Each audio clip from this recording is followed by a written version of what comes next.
Yeah. Salute, fam. What's happening? What's happening?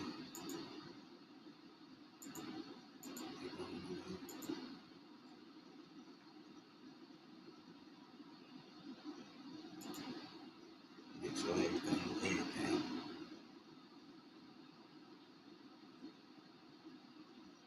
Mic check, everything's present.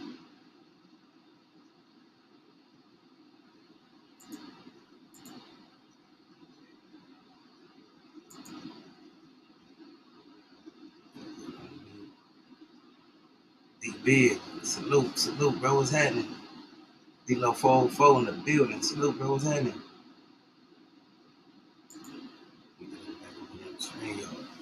Merry Christmas, y'all. What's happening, man? Hope y'all had a good one.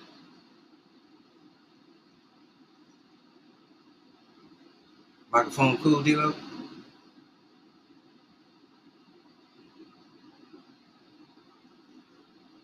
You ain't doing that, D-Lo. Going to jump up on the panel, man.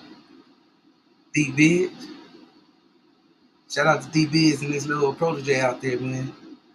Doing this thing. Paving his way. Hey, what y'all think about Frank Martin?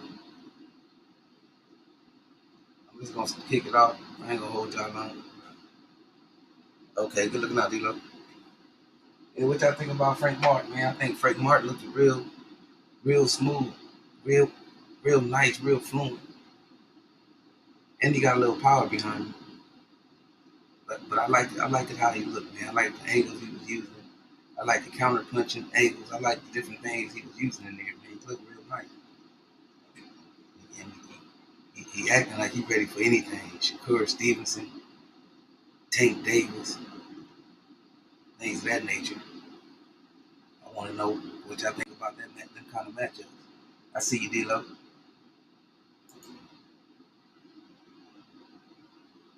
Those kind of matchups. El Panichi in the business. Salute, bro. What's good, D-Lo? What's good with you, Marlo? Shit, just chilling, bro. Merry Christmas, man. Same to you, man. Everything good on your end? Yeah, everything good, man. All right. Getting back. What the weather like out there, man? It's kind of off and on. It's been kind of in the sun been out lately, so it's been kind of heat. So y'all ain't been down in the freezing temperatures, none of that stuff, though, right? Nah, we're supposed to be expecting some rain sometime this week, bro. Oh, okay. Yeah. So what you got on your mind tonight, man? What you want to try and talk about? See, I really want to talk about Frank Martin, man. What y'all think about Frank Martin and him in potential championship matchups or even Tank Davis type of fight. You think he ready? Yeah. I like what I saw on Frank Martin in the Rivera fight. You know what I'm saying? I try not to ever take away from the actual guy who won the fight by over accentuating what the other guy didn't do well or their lack of preparation and stuff like that. So just to really just look at what Frank did, you know what I'm saying? I like his approach to the fight in general, in terms of you got a feeling before the fight happened that Frank had the mindset that he belonged in the fight and that he had a good chance of winning. You know, so even though Rivera had more professional fights and probably had a little more buzz behind him, a little more, you know what I'm saying, a little more going for him coming into the fight, you know, Frank Martin wasn't intimidated. And he had a self-belief that, you know, he could go in there and compete with this guy and get the job done. As far as the actual fight itself, I think, you know, Martin, you know, he exercised a pretty good game plan that was working. And there was no reason to deviate from it because the other side they never gave him anything to make him deviate from plan A. And I think he executed plan A to a T.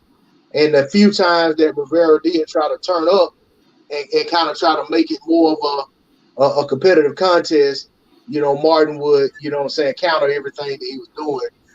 And you know, it was an excellent performance, man. I ain't crow on it. I picked Rivera thinking he would edge Martin out. So definitely had to give him his props for the job he did, man. He went in there, he looked really, really good to me in that fight. Great rise break. That's our brother Chris Ray. Salute, bro. What's happening? He said, kindly hit that like button. Thanks. Most definitely appreciate it, guy. Hit that like button. L say, salute to the block family. He said, and the corner. In and out like a robber. He said, thoughts on tank. Yeah, I'm gonna bring it in. D Bid said he like Frank defense. It was on point. He also said his footwork too. Uh, Seen unseen boxing. Salute fam. He said salute, salute. He said my good brothers and salute to the chat. Salute, salute, fam. Hey, hey, D-Lo, I was more impressed on the IQ. He took a lot of things away from Frank Martin, man. He took a lot of things away from Rivera. Frank Martin did. I was more impressed with that. I was more impressed with how he made Frank Martin look like he didn't know what the hell he was doing up in there. Well, normally he definitely Rivera, you mean? Made Rivera look like. Yeah, how Frank made Rivera look like he didn't know what the hell he was doing up in there. Took away his jab. It took away the right hand. I mean, it was a lot of things that impressed me in the fight. It wasn't just the fact that he did what he was supposed to do. He did shit that I wasn't expecting him to do. At least I thought it would be a closer fight. But he went in that motherfucker and proved that, he was out of his league basically. You know what I'm saying? Oh, most definitely. I feel exactly what you're saying, man. I agree with that. If it was a matter of I'm gonna execute my game plan, you got to execute your game plan and make me change my game plan. It was contest over in the first round. Yeah. In the first round, Martin implemented his game plan to a point to where it was already clear that what Rivera was trying to do wasn't going to work, and he needed to come back with something different. And basically, we got the same thing round after round because he could never overcome what Martin was doing in there. It was just, it was, it was something like a masterclass, man, type performance. Yeah, I gotta agree with you, man. I like it, and I think he ready. Like that was my question. Do you think he ready? Do you think he ready for a Shakur Stevenson to start off with Shakur? Because Shakur could be a smaller guy coming up. Do you think he ready for a Shakur Stevenson? J1 Pro, salute, bro. Hey, Type of Marlo, fight. my mentality is this, right? I look at the landscape of boxing, and I look at all these divisions, and I see way too many zeros, right? Mm-hmm. Way too many. So to me, I don't look at it in terms of, okay, is this guy ready for that guy? Is this guy ready for that guy? I look at it like, why are they not ready? So I look at it like these guys both got, what I'm saying, they're around the same, in terms of where they are in the division. Okay, of course, Shakur just got there, but with his accomplishments from two other divisions, you have to put him right up there at the very top. You take Frank Martin and what's the other guy, Rivera, they were already looked at as being the right guys that were like just a tier below those top guys as the next up guys. Well, he showed that, okay, if Rivera is a next up guy and I'm a next up guy, well, clearly I'm head and shoulders over Rivera based on our contest. So to me, you got to put him in the conversation for being ready for those guys. The Shakur Stevensons, the Devin Haney's, the Tank Davisons, the Ryan Garcias, or some people don't consider Ryan to be there, but that's kind of where he's viewed as being one of the top guys. So, and then of course Lomachenko, and then even if you look at the kid Lomachenko's his fault, the Jermaine Ortiz guy, where is he at in the equation? Because Lomachenko is considered to be one of the top guys. Lomachenko wasn't leaps and bounds better than that guy on fight night. I felt like he just did edge it out. So that's a kid that's right there. So to me, if you look at where Frank Martin is, Frank Martin belongs in that conversation with all of those guys I mentioned and the Ortiz guy. And I think, I feel like he's a good opponent for any of them. The problem is that most of those guys are already kind of have fights that are supposed to be taking place, already. But to me, you can throw him in there with any of them. If he ain't, he's either gonna win or lose. You know what I'm saying? So to me, I don't look for reasons not to have a fight. Let's if they can make the fights, let's make the fights. Right. Yeah. It's not like he's some guy that got like take for instance Keyshawn Davis. even though Keyshawn is who he is coming out of the Olympics, you can understand why you don't put Keyshawn up against the guys that all have already fought for titles or the former champions and stuff like that right now. He's kind of in his progression, just getting at a guy only been a pro. I mean, he was just in the Olympics last year. So, and he was a pro before that. He went to the Olympics, but he only has like what, a year and a half, 2 years pro experience. So that's a different ball game. But when you look at Frank Martin and even Rivera, remember Rivera was supposed to be fighting Tank. He just couldn't. He just wouldn't. Basically, they weren't ready to give him that fight. But he was like Tank's backup plan because he was kind of in position to be the mandatory for that WBA regular, but they just hadn't called it. So if he went in there and beat the guy that was supposed to be getting a title shot, the way he beat him, that tells me that he should be the guy in line for a title shot at some point. Right. Rod X, salute, bro. What's good, Chint? Say what up, my people. Yeah, I gotta agree with you. Like, you be some prospects though that you see, you be like, nah, I don't think he ready. You know what I'm saying? Be having struggling fights against lesser competition. You see the holes in their defense. You know what I'm saying? You can tell when the fighter not ready. But when the fighter go in there, this is just me though. You know what I'm saying? That's why we chopping it up to see how everybody else think about it or feel about it. When the fighter go in there and separates himself from other prospects or other potential, what you call them, contenders and shit like that, future champions, looked at as future champions with a good skill set and able, you know what I'm saying, to take away a fighter's best skill set. I mean, you got to look at him as a contender. You know what I'm saying? You got to judge him and see if he's ready or not. I wouldn't even be saying a couple more fights. You know, even if he took one, I wouldn't be mad. But I like to see him in those fights, though. You know, I think they'll sell. They should sell them quality fights. Frank Martin versus whoever, whether it's Shakur Stevenson, whether it's Ryan Garcia, whether it's Tank Davis. Now, I ain't saying, oh, he most definitely gonna beat him, but he do got a shot. You know what I mean? He do got a shot. Yeah, I agree with that, man. And it's one of them things where when you look at the landscape in totality, right? You got your one guy that's the recognized champion in the division. The boxing world and all the fans know what he's angling for. That's the Lomachenko fight. That's the fight that their promoter is trying to put together. We were told like a week ago that they'll get some traction and we should be getting an announcement soon.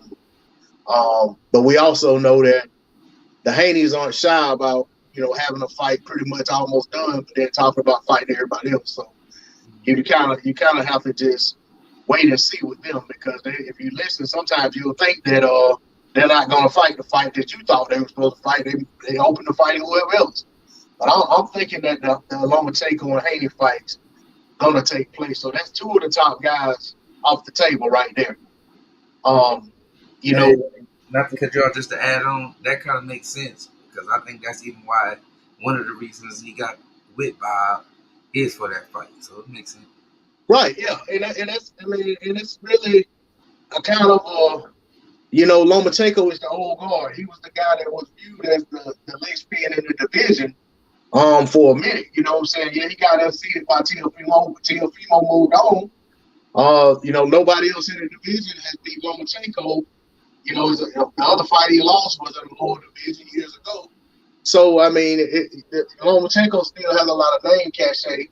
He has all those accomplishments, and it's some sort of one of them things where when you beat a guy that's supposed to be a pound-for-pound fighter, or he's a decorated fighter that won titles through weight classes and all that, and you go up there and you beat him, to me, you kind of absorb some of those accolades. No, that don't mean you went and done what he done, but you beat the guy that did all of those things. So just through the way things go, you know what I'm saying, you have to take on some of that. Like, hey, I beat the guy that y'all were giving all this respect to. And I think it's and we know, he was trying to get that fight for a while years ago. So to me, it's just a natural right fight for him to take. And I hope they can get it done. But like I said, that takes two of those guys off the table. And then you got, Pitbull Cruz. I think he already has some other plan on how he's going to maneuver, because I think there's another way for him to get in position for a, potentially a mandatory shot with one of the other sanctioned bodies after he turned down the proposal by the WBC to fight Shakur. Shakur was pushing for that fight with Pitbull. It's not going to happen. Then he pivoted toward Williams Zepeda. That's not going to happen. So it could potentially be Shakur versus Frank Martin if they could get the business together and the two different entities or work it out and all that. We don't know. It has remains to be seen. And then we know Tank Davis and Ryan Garcia, they're supposedly locked up with each other. And Tank got an interim fight. So it's just, you know what I'm saying, when you look at everybody around them, the only person as far as like the top guys that really is available, the guys that we consider the top, is really Shakur right now. But then he's also got that WBC mandatory in his back pocket. So it's like, if he wants that mandatory shot with WBC, he kind of needs to fight whoever the WBC mandates for a title eliminator. They tried to do it with Pitbull. Pitbull didn't want it. So it's kind of a waiting game there as well. But to me, there's still other guys. If Frank Martin can't get those guys, I like Frank Martin to, try to fight the Ortiz kid. I don't think with the Williams Zepeda fight would present itself for him. But if he could get that fight, that would be a good fight. The Pitbull Cruz fight would be a good fight for him. And, there's other guys too. He called out Rolex, but Rolex talking, about he's leaving the division. So that's not going to happen. But, I mean, to me, 135 is kind of a top-heavy division. But it's still a lot of good, good talented fighters on down as you get a little lower. But for Frank Martin, when you just beat Rivera, you kind of don't want to go down lower in the pecking order trying to find an opponent. You kind of want to stay where you are or fight up. Kind of like anybody else. You know what I'm saying? You go out and you beat the number 6 contender in the sanctioned body. You don't want to go down and fight the number 9. You kind of want to move on up and fight the number 3, fight the number 4, fight 5, something like that. So that's kind of the way I look at it. But, we just have to see how the business shapes out with all of them. Yeah, riding momentum. Hyphy, salute, bro. He said, fly fan, watch what you call real. Bruce Gas, Boxing, Jazz, and more. Salute, bro. He said, salute, my brother Marlo. Salute. They talking to each other. Yeah, you right about that. Ride the momentum, man. Shit, go after that number 4 spot, that number 3 spot. You know what I'm saying? Become mandatory. I mean, those kind of things. Something like similar to boots. When you can't get the top guy, you got to fight the guys just below him. Man. Hey, and if just say for instance, Michelle Rivera was the best guy just below the champions, and you went out there and you beat him how you beat him. Okay, if all you can get right now is a steady dose of guys on that same level, then you just keep lining them up. Eventually, you're going to break the door down because you're beating everybody except for the guys considered the top guy. They're going to have to open the door and let you get one of them top guys at some point. Right. Well, yeah, man. Well, what's the word? You got anything you want to chop it up about? Hey, I posted up the new schedule. It ain't all that thrilling or nothing, but we starting that new week. I think it's like 3 weeks left or something like that. Yeah, and I think the first fight is on a Thursday too, right? Yeah. So that's a little bit of a change up. So people gonna have to get ready to make sure those that that's in the chat that do participate in the champ Raws, y'all make sure y'all look out for that Thursday fight. You don't want to mess around and miss picking on that fight, and that's an automatic, points you lose or don't get. So good 10 points. You're gonna lose out on at least. Right, could potentially could have got a bonus and everything. You just don't know. So I noticed that when I looked at it this morning. I said, man, I got to make sure I get my pick in no later than tomorrow, because I don't want to be. I know my week gets progressively busier as the week goes on, and especially like this week. You know what I'm saying? I didn't have to work today. I go back to work tomorrow, and I got to condense everything into 4 days. So I'm definitely gonna try to make sure I go ahead and get them picks in. If I get upset with myself when I don't make the picks, man, because you ain't giving yourself a shot. Yeah, me too. That's how I be missing. Motherfuckers be busy and be like, oh shit, I missed the whole week of picks. But I still be hanging in there though. Shit, I done gone through a couple seasons, man, where I missed Friday picks like 3 or 4 times during the season. You know what I'm saying? And I was like, man, I ain't giving myself a chance to even stay in that hunt. Right. Yeah, I posted them. Yes, as soon as he sent them to me, I for that Thursday fight. But, yeah, man. Any news, man? Any news on Keith Thurman versus Spence yet? No, man, I ain't heard. I was expecting to hear something from Thurman, right? As I actually went looking, which I hardly ever go looking for anything. I kind of just find what's out there. It kind of has to jump out at me as far as like looking on YouTube and stuff. You know what I'm saying? I go to boxing scene and places like that and actually just look for stuff. But as far as like going on YouTube specifically looking to see what people got to say about stuff, I rarely do that.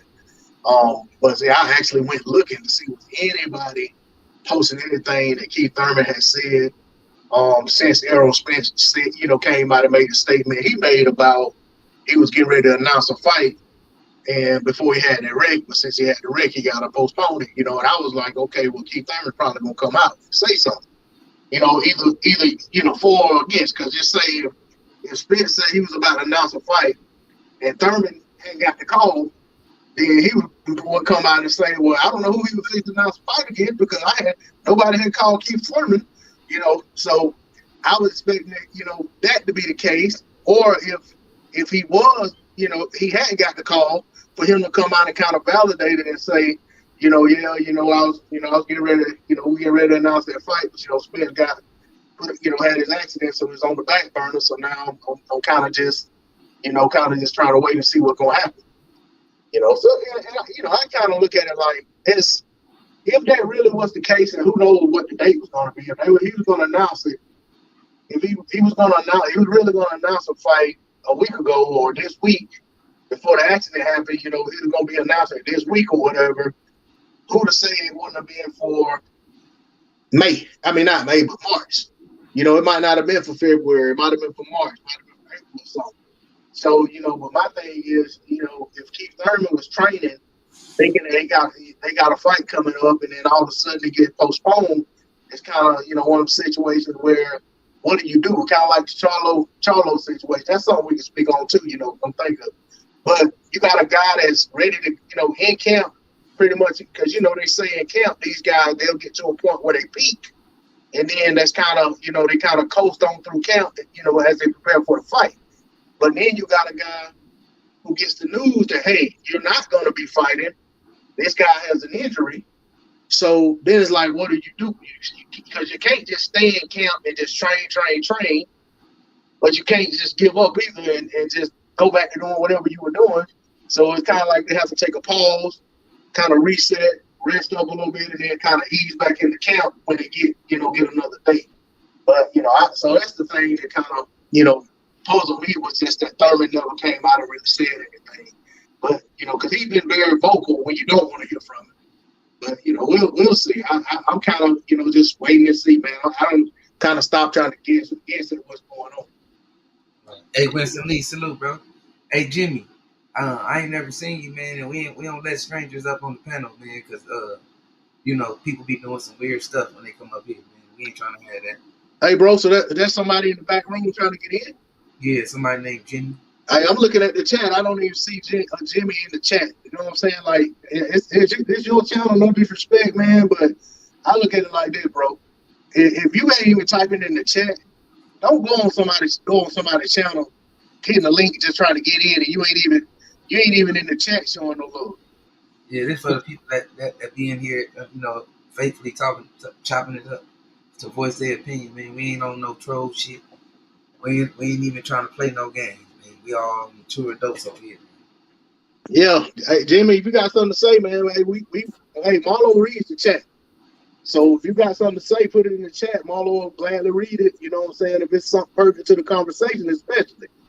I don't need to just come in. You're trying to be the butterfly without going through the caterpillar stage. He said, not a troll. We put it in the back.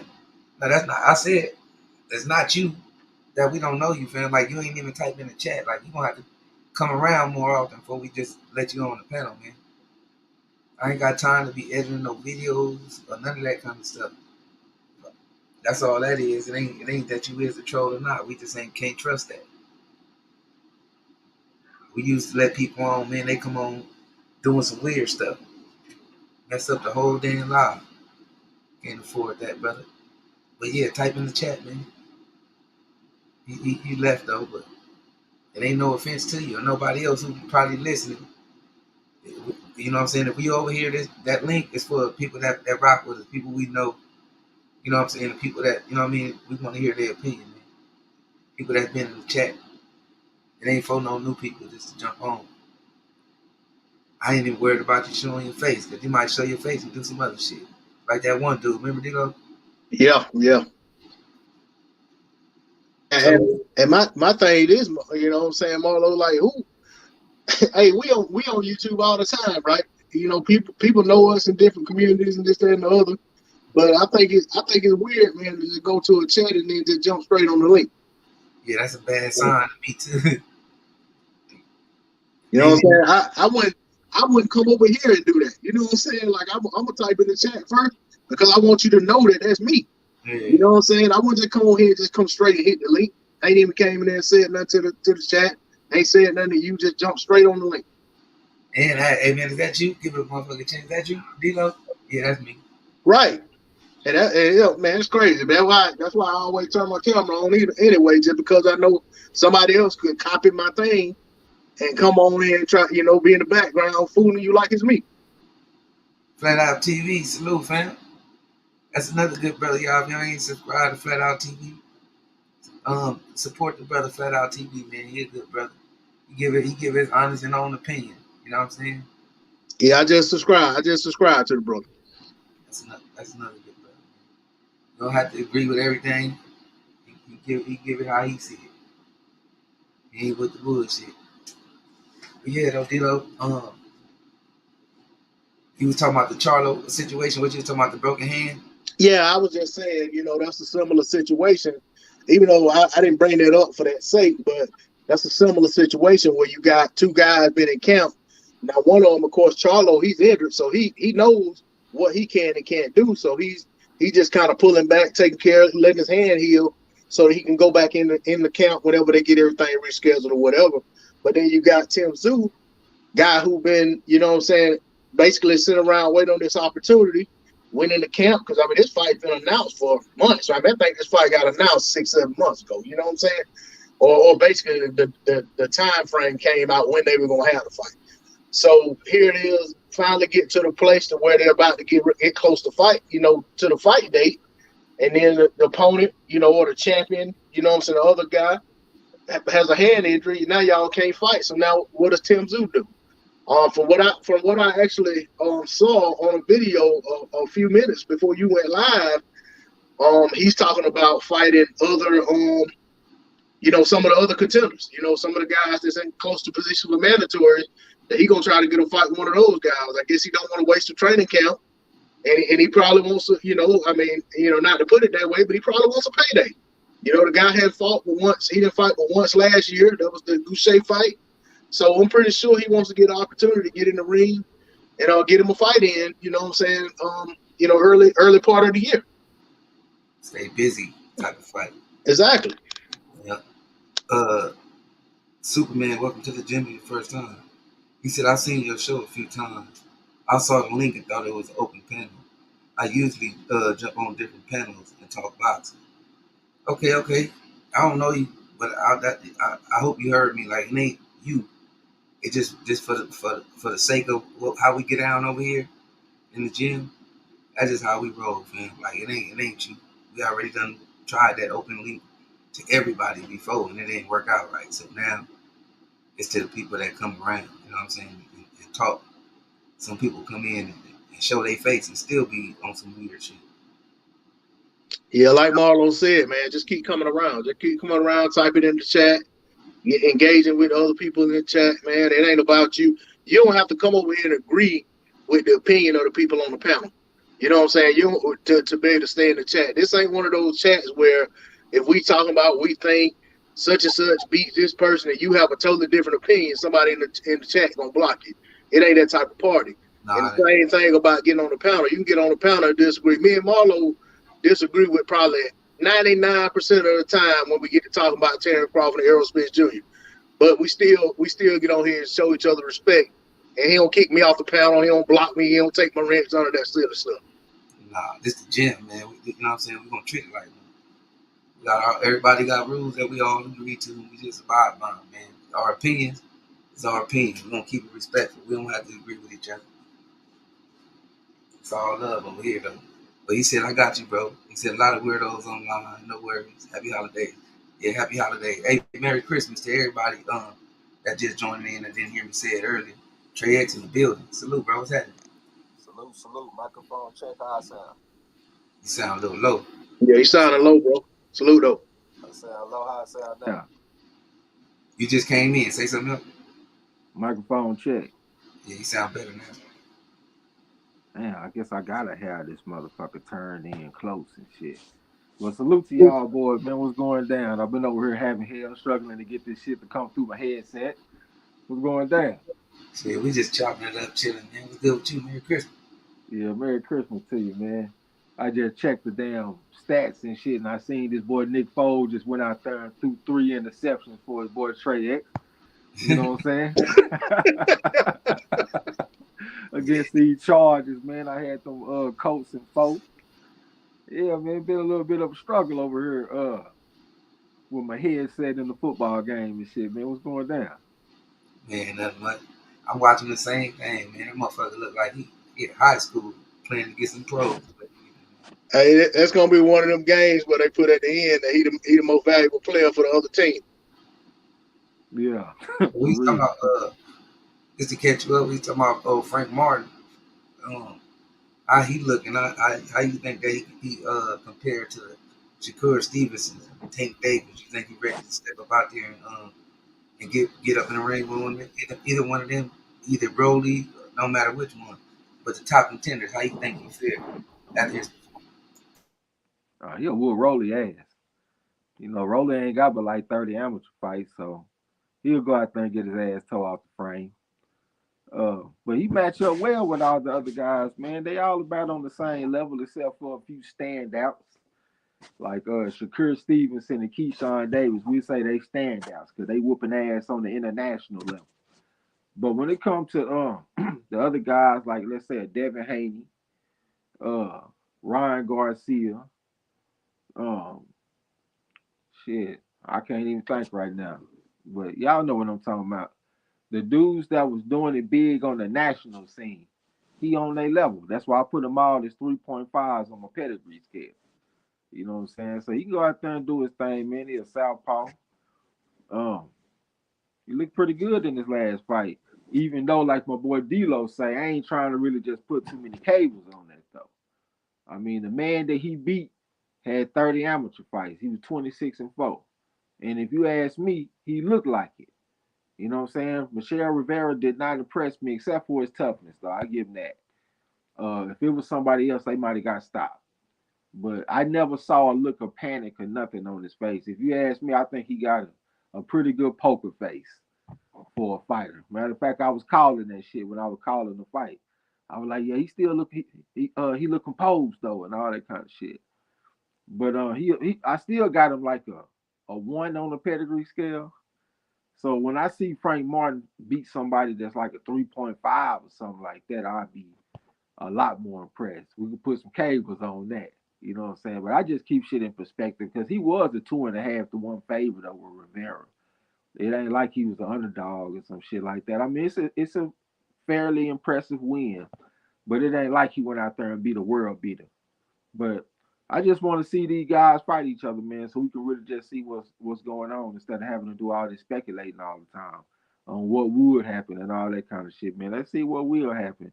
And Frank Martin, yeah, he do seem like the type of guy that's willing to fight these guys. So hopefully he get the opportunity.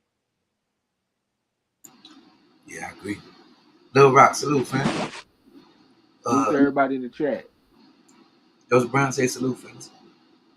Salute. Winston Lee said, fight Tony Harrison to stay busy talking about Tim Zoo. Would Harrison be ready though? That's the question, huh? Harrison called for the fight, right? I understand that, but you know, fighters, man, fighters want to fight, bro. Right. Yeah, especially fighters who ain't consistently fighting. Exactly. And he got a lot of belief in himself and stuff like that. And it also might be a measure of underestimating Tim Zoo going on too. He Right. did get dropped in his last fight. People see him as like a very basic type of fighter, so he probably feel like he can take advantage of that, even if he don't have adequate time to get ready for the fight. But sometimes you got to protect the fighter from the fighter. And I just want to know, like, has he been already training for a fight? If he been training for a fight already, that's a little different. You know what I'm saying? But if he ain't been doing nothing, just kind of, in the gym twice a week type shit, just trying to stay a little fit and waiting on the phone call, I don't think he should go straight from that into fighting Tim Zoo. I think he'll fuck around and get beat. Yeah. Yeah, that's a difference, man. That's a good point.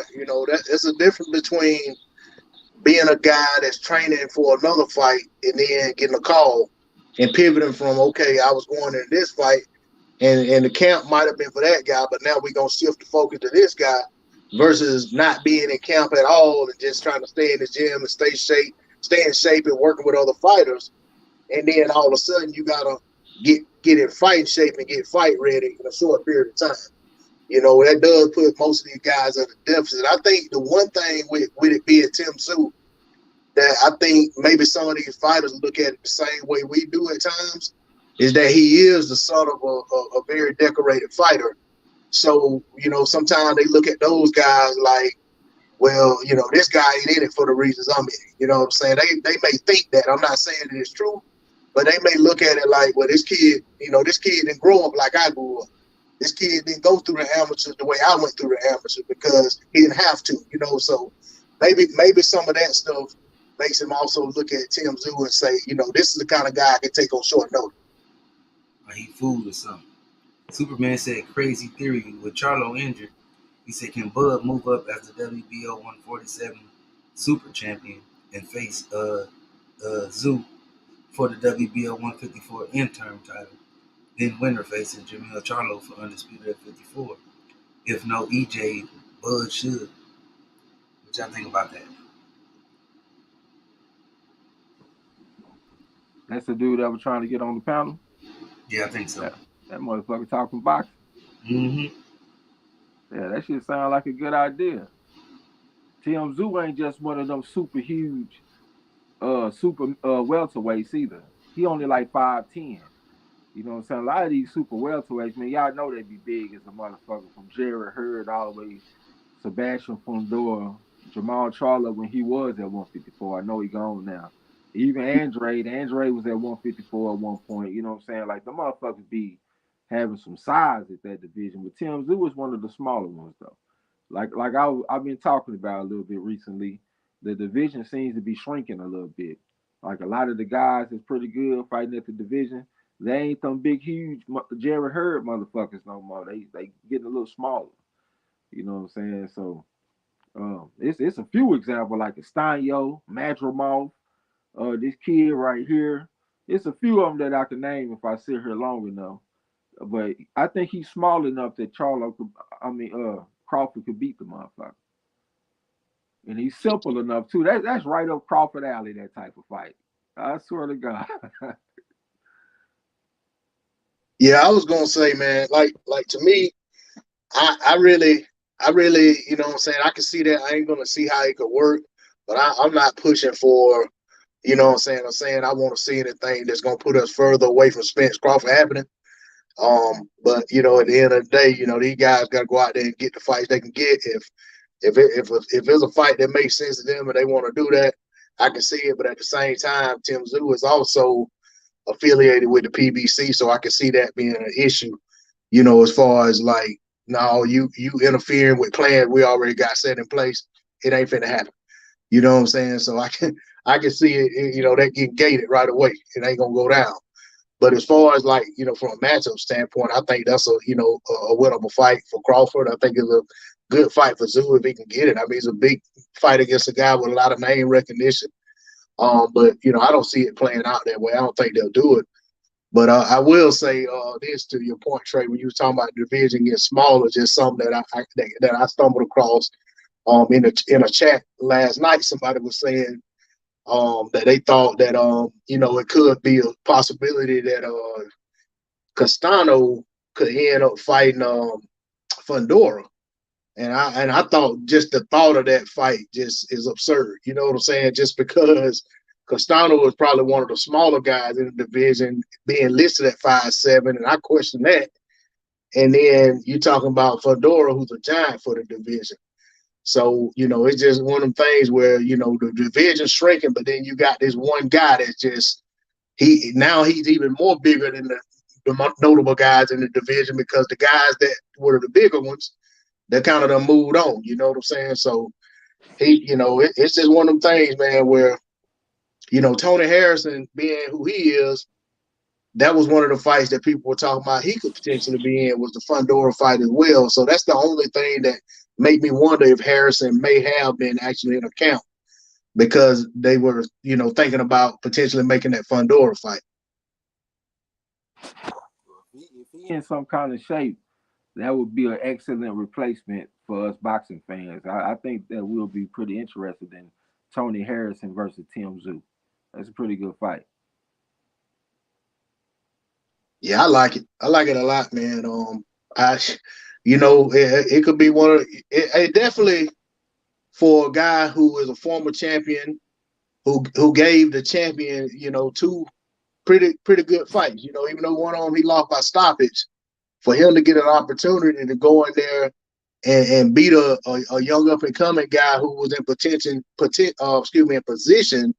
to get a championship fight, and go in there, if he could unseat him and get that fight, then to me, you've done everything you could do to put yourself in position to make people be interested in a third fight versus Charlo.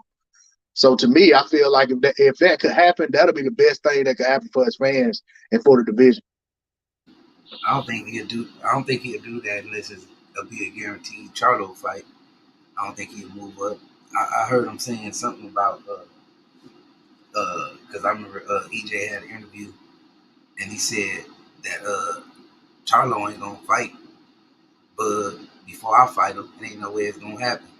And I guess Charlo said the same thing, and this nigga Bud was like, "Well, he your daddy or something?" You know what I'm saying? I didn't know he was your daddy. So it's some little back and forth going on with that fight. I guess they trying to force Bud into fighting Spence first before he think about moving up to fight Charlo. I don't think Charlo just gonna move up and put himself in that division, knowing that somebody already undisputed, that'll leave him with no belt or no leverage, unless, like Superman said, become the mandatory or some shit. You know what I mean? Yeah, and the thing about that, Marlo, with those three, the two Charlo brothers and Spence, that's kind of the mentality that they've had. When they was asking Spence about fighting Canelo, and one of the things he was saying initially was that he ain't trying to take that fight from Jamal. Because he felt like that was a fight that PBC was trying to get for Jamal, so he didn't want to interfere with that. And then so the same thing when you're talking about, the other Charlo brother, when they used to ask him about Bud, he was dismissive, like, man, that's, basically deal with Errol Spence. You ain't my problem. You know what I'm saying? So I can respect that. I understand, these guys want to have a short window of a career, but it is something to be said about, being loyal, and, it could be a point that, once Spence moves up, if the smaller Charlo hadn't moved up they may end up fighting. But, even with that, the groundwork is they're in a better place to fight each other than they would have been, because now you got where Jamil has been spending a lot of time working with Guzman, so he has a secondary trainer, to where it wouldn't be a situation like when Daniel Jacobs had to fight what's the boy's name? God dog it. The guy, y'all know the guy that beat Triple, Derevchenko. So like when Daniel Jacobs fought Derevchenko, they the trainer stayed with Jacobs, and Derevchenko had to just go out and get another trainer that he hadn't really worked with. So at least in this situation, if it do present itself to where Spence and Charlo eventually have to fight one day, you know what I'm saying? It's not like Charlo just out there scrambling or having to go back to Ronnie Shields or trying to find a trainer out of the blue. He got a guy that he's been working with consistently that knows him and knows how to get him ready for fights. And him working with the guy actually shows in his fights. Yeah, I think they made that clear though that they ain't fighting. The Charlos, none of the Charlos and Spence ain't fighting each other. So we can get that as fans, as much as we'd like to see that, we can get that up out our minds because they already set out their own mouth. No, Spence said he'll fight anybody. When they asked Spence about that and they were saying what you said, Spence said I'll fight anybody. But I mean, I ain't saying I'm clamoring for him to fight. I'm hoping they do what they originally said. I hope Big Charlo moves up to 68 because I feel like it's time. You know what I'm saying? And Jamel done cleaned out of the division, so to speak. So if he moves up, nobody can complain. You can't say he running from nobody. None of that stuff. He did what he had to do to become undisputed. He actually tried to defend undisputed. Hopefully he'll get a defense in. But if he goes up to 60 and then Smith goes up to 54, I mean I think that's a perfectly laid out scenario. But if they do end up in a situation where they fight each other, then hey, it's boxing. I mean, I don't have any feelings about it one way or the other. I'll be glad to see it. I think it'll be a good fight, but it ain't what I'm clamoring for. Because I think you still put one guy at a disadvantage because he won't be with his trainer that he trained with all the time. So that's why I don't like to see guys that share trainers fight each other. Yeah, I feel you on that, but at the same time, he did say he ain't gonna fight. He ain't gonna say that he ain't gonna fight nobody no more. I don't know if it's because of the media and how they get down, and you know what I'm saying, twist a word. And I kind of took that as maybe that's why Keith Thurman gonna be next because he said he wasn't gonna fight Keith Thurman never, and then now it's talk around the cooler about him fighting Keith Thurman. You know what I'm saying? So I don't think they're gonna fight each other, D-Lo. I don't even think, you know what I mean. Damn one of them, the 68, if he could become a pay per view, I don't think damn one of them gonna have interest in fighting each other. No, and there's enough other guys out there to fight, man. You know what I'm saying? Like I said earlier on the live stream, it's far too many zeros in boxing anyway. You know, I know Jamel has a loss and a draw, but I mean, but aside from that, it's just far too many guys in the sport that got a zero, in the loss column. And if you look at the state of boxing, it's telling. You know what I'm saying? All those zeros is a reflection of guys not fighting each other like they should in the sport. Guys, matchmakers and promoters they're basically trying to use these zeros to market these guys instead of putting them in situations where they know you got two undefeated guys, one of them gonna come out of this fight without a zero. Mm-hmm. Joseph Brown said, "Thank goodness Foles didn't do that in the Super Bowl in 2017 for us. Still a statue in Philly for him." Yeah, but he was straight up bombs away that year, man. All that motherfucker did was drop back, close his eyes, and throw that bitch as far as he could. And he had Alshon Jeffrey and all them niggas running up under them bitches and getting them hoes. You know what I'm saying? Yeah, Yeah, he had they, a hell of a squad. what'd you say, bro? I said, yeah, he had a hell of a squad. Yeah, 2017. yeah. Yeah, they got a squad now. You see what Gardner Minshew was out there looking like. Yeah, you see the Cowboys beat him. That was wicked.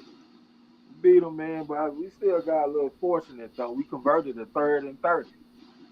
You don't see niggas convert 3rd and 30 every day. Motherfucker, Dak hit that motherfucker T.Y. Hilton, uh, and that's what saved the day. But if it wasn't for that, they might have been in trouble. I'm over kind of pissed at my Cowboy, man, because the defense ain't been looking too good, man. They letting folks put up 30 and 40 points on them and shit. And that ain't what I co-sign, you know what I'm saying? So they need to tighten up on the defense. But I know we got a bunch of injuries, man. Our secondary is injured like a motherfucker, you know what I'm saying? So if we get some people back from injury going into the playoffs, we might do a little something. Lil Rock said, yo, Winston Lee said, that's that man. Talking about Tony Harrison. If he ain't ready, that's on him. Joseph Brown said he get 5-week technicality to hopefully to save the card. If I'm PBC, I'll try. Uh, Joseph Brown also said, that's a move. That's a move Crawford would never make. Crawford without a belt kills the little leverage he has. Thus, would require him signing a multiple fight deal from PBC. Yeah, that's why I got to agree with you. No belt, no reason unless he become mandatory. Winston Lee said, if Harrison make weight and not drain, Harrison beats Tim. I agree. Depends on what Harrison show up. Winston Lee also said Fundora stops Tim, just his style. I probably got locked in with you on that one too. Fondoro over Timzu. Winston Lee said they can put Danny Garcia in there to save the card, but can he beat? Can he be ready? Yeah, he be ready to get beat. Hold on, man. What place is this nigga Winston Lee on the channel rock? Because I don't know if we should just be freely co-signing with this nigga. Uh, Talking about we agree with his picks and shit. What place that nigga in on the channel rock? Is he at least top 25? I ain't checked. He don't be at the bottom though. He don't be too far from it. Hey, y'all see where I'm at. Nigga Trey be talking shit. Y'all see where I'm at, 4 points away from first place. I'm coming to get them boys. That's all I'm gonna say. I'm coming to get them niggas, man. Y'all might as well get ready to call me a 2-time champ because I'm coming to get them niggas. Hey, Ready for it. Hey, this week is unfamiliar card. Y'all seen the card? Yeah, I looked at that shit. That's the only thing that might get me because that nigga Sean Rawson put together this jank ass schedule. But I'm gonna try to navigate it though, as best as I can. The elite came back at you. He said, "I'm great in the big fights." What you talking about, nigga? And I'm great in all fights. Goddamn me. Yeah, we gonna try to close it out strong on these motherfuckers, man. I need me at least one first place finish coming down the stretch. I would really be in first place right now if I ain't had that Suleiman Sissoko by split decision. I had it by majority decision at first. If I wouldn't have changed that pick, that shit would have had me in first place overall right now. You know what I'm saying? But yeah, we about to see, man. I'm more worried about Geneva Warren in front of me than King of Kings. He ain't got no experience coming down the stretch whooping no ass.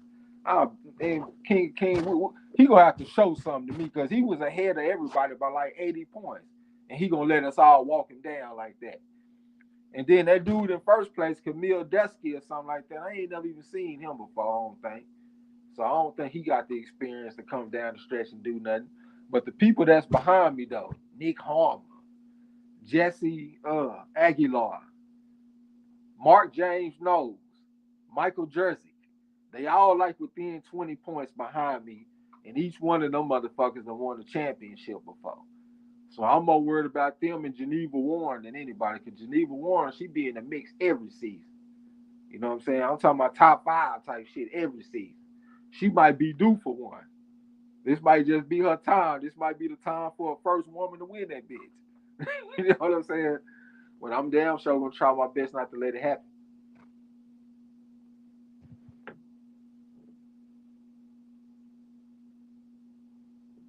Hey, take over for me real quick. Let me handle something.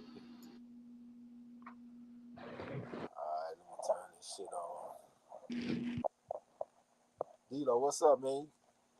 You ready to start gambling, nigga? Yeah, you supposed to send me the picks this weekend or something. Yeah, because we ain't have no boxing. I should have sent you my football picks. I don't know why I thought I had posted them motherfuckers. But it's all good though, man. When the boxing get back in there, I seen you something. We were actually doing pretty good in football though, man. I'm losing this game right here, but I'm like 4-1 in my bowl game so far. And then this week right here in NFL, if I lose this game, I'll be 3-2. You know what I'm saying? So what's that? About 7-3. Well, I take it. Betting just singles ain't no parlay. You know what I'm saying? I got you. Don't worry about it. Oh yeah. What place you in on the channel rock? I'm probably somewhere around 20 something, 28, 29, maybe 30 something. Marlo got an excuse because he missed a week. How can the voice of reason be at number 30? I be gambling too much, man. You gotta stop gambling, brother. Hey, just give me all right, next season.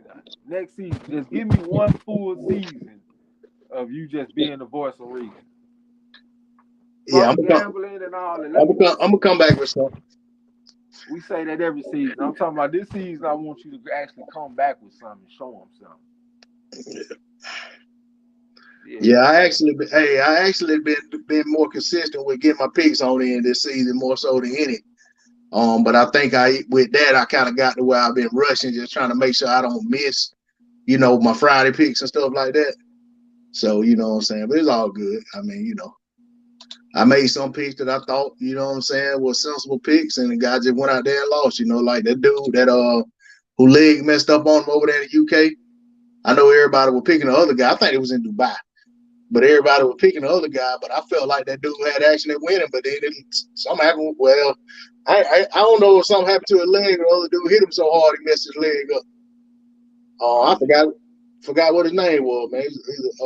I can't remember what the dude's name was. But he was over there styling. He was styling and profiling. I don't even know what fight you talking about. Man, it was that last. It was Dubai or the UAE, wherever they put that fight on. That I might have been Abu Dhabi where they put it on that fight card for the zone. And it was man, I wish I could remember the dude's name. But he was out there moving and grooving, man. He was like got out to a real good start on the dude. I thought I was gonna be looking like a genius. And shoot, man, dude came on, you know what I'm saying, started putting them bees on him, you know, hurt his leg. And basically his uncle, I think his uncle was his trainer. They eventually, you know what I'm saying, went ahead and just said, no, they gotta stop. Yeah. Hey, you know who Michael Angeletti is? Sound familiar? I think I just read that he's supposed to be named the prospect of the year. Really? Yeah, his last fight, he stopped Joseph Adorno's brother in 6 rounds. He a southpaw, I think, man. He a pretty good fighter. If you get a chance, check that motherfucker out. Yeah, I'll check him out. Yeah, he a pretty good fighter, man. I thought he was gonna go the distance against Adorno, and he went out there and got his ass out of there. Yeah, I've been trying to think about who you know which fight was fight of the year. You know what I'm saying? Just off of some of the more recent fights. Of course, you forget about the ones that happened early in the year. But I kind of got to thinking like, man, we at the end of the year. It's about time for them to start, go come out and fight of the year and all that stuff beginning of next month. And I was trying to think about which ones that I thought was like fight of the year, knockout of the year, stuff like that. And man, it's hard to narrow it down. You know what I'm saying? Off the top of my head, just sitting up here thinking, I'm gonna go ahead and put Katie Taylor and Serrano in the mix. Yeah, and I think that too, but I think they're bad about separating the men from the women. You know what I'm saying? Like when they do these awards for fight of the year and all that, it kind of give them their own shine. I get it, but to me, I kind of feel like at the same time, man, if a female fight was fight of the year, it need to be fight of the year, period. Or if a female fighter, went out there and earned fight of the year, you know what I'm saying, and she just need to earn it, period. Not just for the females, but that's the way they do it.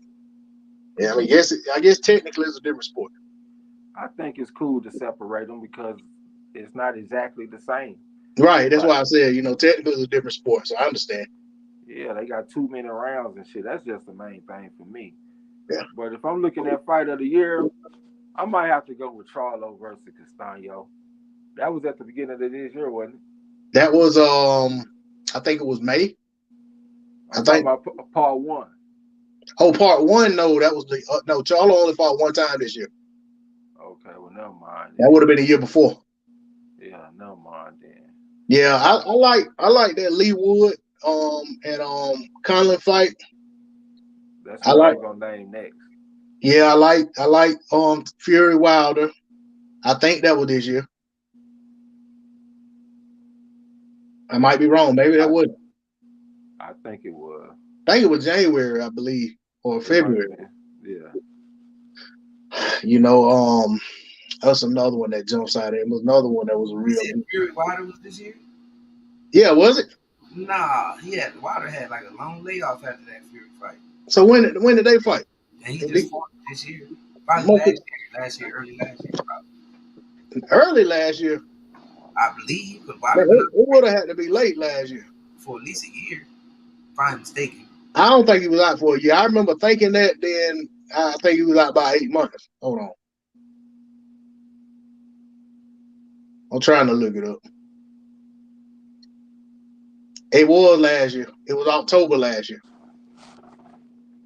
Okay. Yep. And then he came back. When did he fight? When did he fight? October. Oh. Wilder and Hellenius, Hellenius. Yeah. something wrong. September, wasn't it? Yeah, I ain't, man. My memory ain't too Yeah, good it was. like I that. think that was in September. I'm just agreeing with everything you saying. No, don't do that. Let me see. I'm having trouble recollecting the whole year of the fights. I can't even remember. Yeah, hey, apparently me too. I'm trying to put a fight from last year in the meet. Trey tried to do the same thing. Yep. Yeah, he actually fought October the 15th, so he was out just about a whole year. He fought Fury October 21st. Yeah, I remember saying that. Like, Wilder been gone at least a year. Shit. Yeah. Yeah, right. Yeah, right there. Yep. All right. Oh, yeah. I still got to put that South African in there, that no Shinga that fought the Mexican on the zone. That was a hell of a fight Oh, right yeah, there. yeah. Back and forth rumble. If it was just based on pure action and not necessarily what's at stake, I would definitely go with that fight. But if you want to look at what's at stake and shit, man, there might be some fights with belts on the line and shit that people would rather look at. Yeah, I thought one of the Navarrete fights was a good fight, but not fight of the year type fight because he But he was. came off a layoff though. He only fought one time, and that was against Baez. Yeah, that's what I was just about to say. That fight because that's the one I was thinking about because in that fight he really was struggling, but it was making for a competitive fight, and then he eventually, turned up on the dude, got him out of there. But it wasn't no fight of the year type quality. You know what I'm saying? It was a good little fight though. If he ain't land that body shot, ain't no telling how this fight would have turned out because Baez came to fight that day. Yeah, I was surprised, man. I was surprised. I mean, I think I got the stoppage close. Either I probably got a bonus or it was like right there around before it. But when the fight played out, man, I didn't see it ending that way because when it was playing out, man, I was like, man, this dude could be in for a long night. I took decision and was wrong. With that motherfucker Baez, I wasn't tripping though. Cause Baez, I'm trying to talk without saying too much. but Baez has been in there with a lot of good fighters, man. Like man, what's the guy, man? The 65 and 10, 3-time national bronze medalist, Raisa Lee. Mm-hmm. He fought him, people like that. You know what I'm saying? But I picked with him when he went out there in his last fight in A Crow though. He went out there and fought a former Navarrete opponent. He was like a Asian. He throw combinations and shit. He got a better technique than Baez. It was his very last fight. I can't think of the dude's name, man, but I had a feeling he was gonna go out there and piece up Baez, man. Baez tough, but he ain't got the best skills. Yeah, yeah. I tell you, man, it's I just hope going into this next year, you know what I'm saying, we'll these guys will be, of course, when you got one of the fights that's already you're looking forward to get scratched because of an injury, it don't look like a good sign going into the year. And then you got Ryan. I was looking forward to Ryan and how you say his name, Gesto, Hester, Gesto, however you say it. I Hester. was looking You pronounce the G like a H. Hesto. Yeah, I thought it was a at the end. I thought it was Hester, but you might be Okay. right. Yeah, I was looking forward to Ryan getting that fight in, right? Just because I like to see Ryan fight. And I mean, I felt like it was only going to build a tank fight up even more, you know what I'm saying? And then he pulled out of that fight. So, and then now you got Charlo with a broke hand with that undisputed title defense getting scratched. So that don't, that don't look good. But, hopefully, it's early enough in the year they can overcome it and we can get a good year, a lot of good fights in 23. Yeah, the energy is very low right now. But one of the highlights, though, we got a good fight on New Year's. Kazuto Ioka, he going against Joshua Franco. That's Bam Rodriguez's big brother. And they going to be fighting for a unified title. I think it's like at 115, some shit like that. But they fighting in Japan. Yeah, when That's you gonna be, said New Year's, I was gonna say that must be over in Asia. and they say that this guy Yoka, he fights like usually he fights on New Year's. So like he one of the toast of the country on New Year's when it comes to the boxing. You know what I'm saying? So that's gonna be a good fight right there. My boy Hyphy, he say he think that Ioka gonna go out there and piece his ass up, easy work. Uh, he was kind of leaning towards knockout, but he kind of thought about it. He said, man, he don't know what it's gonna be, but he knows it's gonna be an ass whooping. He might be right because Franco ain't fought since last August. You know what I'm saying? So what about 16 months he ain't fought. So he might be rusty when he go up in there, but he do got some pretty decent wins though, like over Andrew Maloney. I think he gonna come fight. He been talking big shit too. I've been seeing a boxing scene articles. He said he gonna go over there and bring them belts back and whoop his ass and all that kind of stuff. So that's the fight of the weekend though by far. Yeah, that's impressive stuff, man. You go over there to Japan on New Year's and go over there and take some titles. You know what I'm saying? Hey, that's impressive because especially coming off a layoff, or So I mean, I gotta, I couldn't do nothing but give it up to him. He go over there and get that done. There go another heavyweight in the building. Derek Bailey, salute, bro. What's happening? Salute, OG. So salute there, baby. Hey, Trey, what do y'all think? Trey and Marlo, Winston Lee talked about them potentially throwing Danny Garcia a bone and let him go in there and fight Tim Tszyu. But I think, Danny one of them fighters that, of course, he probably ain't in no position where he gonna be taking no short notice fight to put himself at a disadvantage because he don't have to. But if they were to do that, what do y'all think about that? They not gonna do that shit, man. They not gonna let that man go out there without no full training camp and fight no Tim Zoo. You know what I'm saying? Like we can say what we want to say, but all money ain't good money, especially in this boxing landscape. If the motherfuckers go out there and they take an avoidable loss, an unnecessary loss, it's gonna be ramifications for that on their career. Yeah, You know what I'm saying? earning wise is gonna hurt him. Exactly. So they not gonna take that risk. That shit doesn't make sense. Yeah, that's what I was thinking too. Well, let's just throw the short notice Hold out of on, it. let me say one last thing. Go ahead. And that's why they say the journeymen are the lifeblood of boxing. Like it's a big thing for somebody like a Hammer and Hank Lundy to jump up on short notice and go fight the goddamn main event and save the show, like he just said in the chat. Save the show. Without them journeymen, boxing would probably come to a screeching halt.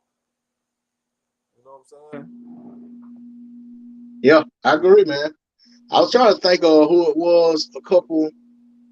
It was a couple years ago. I don't think it was last year where somebody had came in and they was filling in to save the card, and I think they was basically feeling like they were being disrespected even though they was coming in like saving the card, man. Show me a little bit of love, and they kind of was like getting crapped on, and I remember feeling like, man, you got somebody coming in and saving the card, man. You can't just do them any kind of way because you think about it, man. With no main event fight, you just what I'm saying, you got to scrap the whole deal, and that's why a lot of situations where you got to have an acceptable guy because you got people who are invested in the event.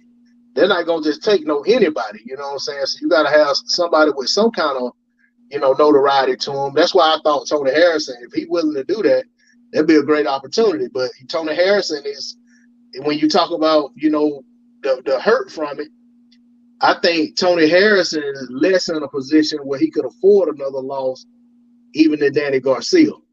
With Danny Garcia, you kind of got the built-in excuse that this ain't his division. He just got here, just got to the division. He took it on short notice, whatever.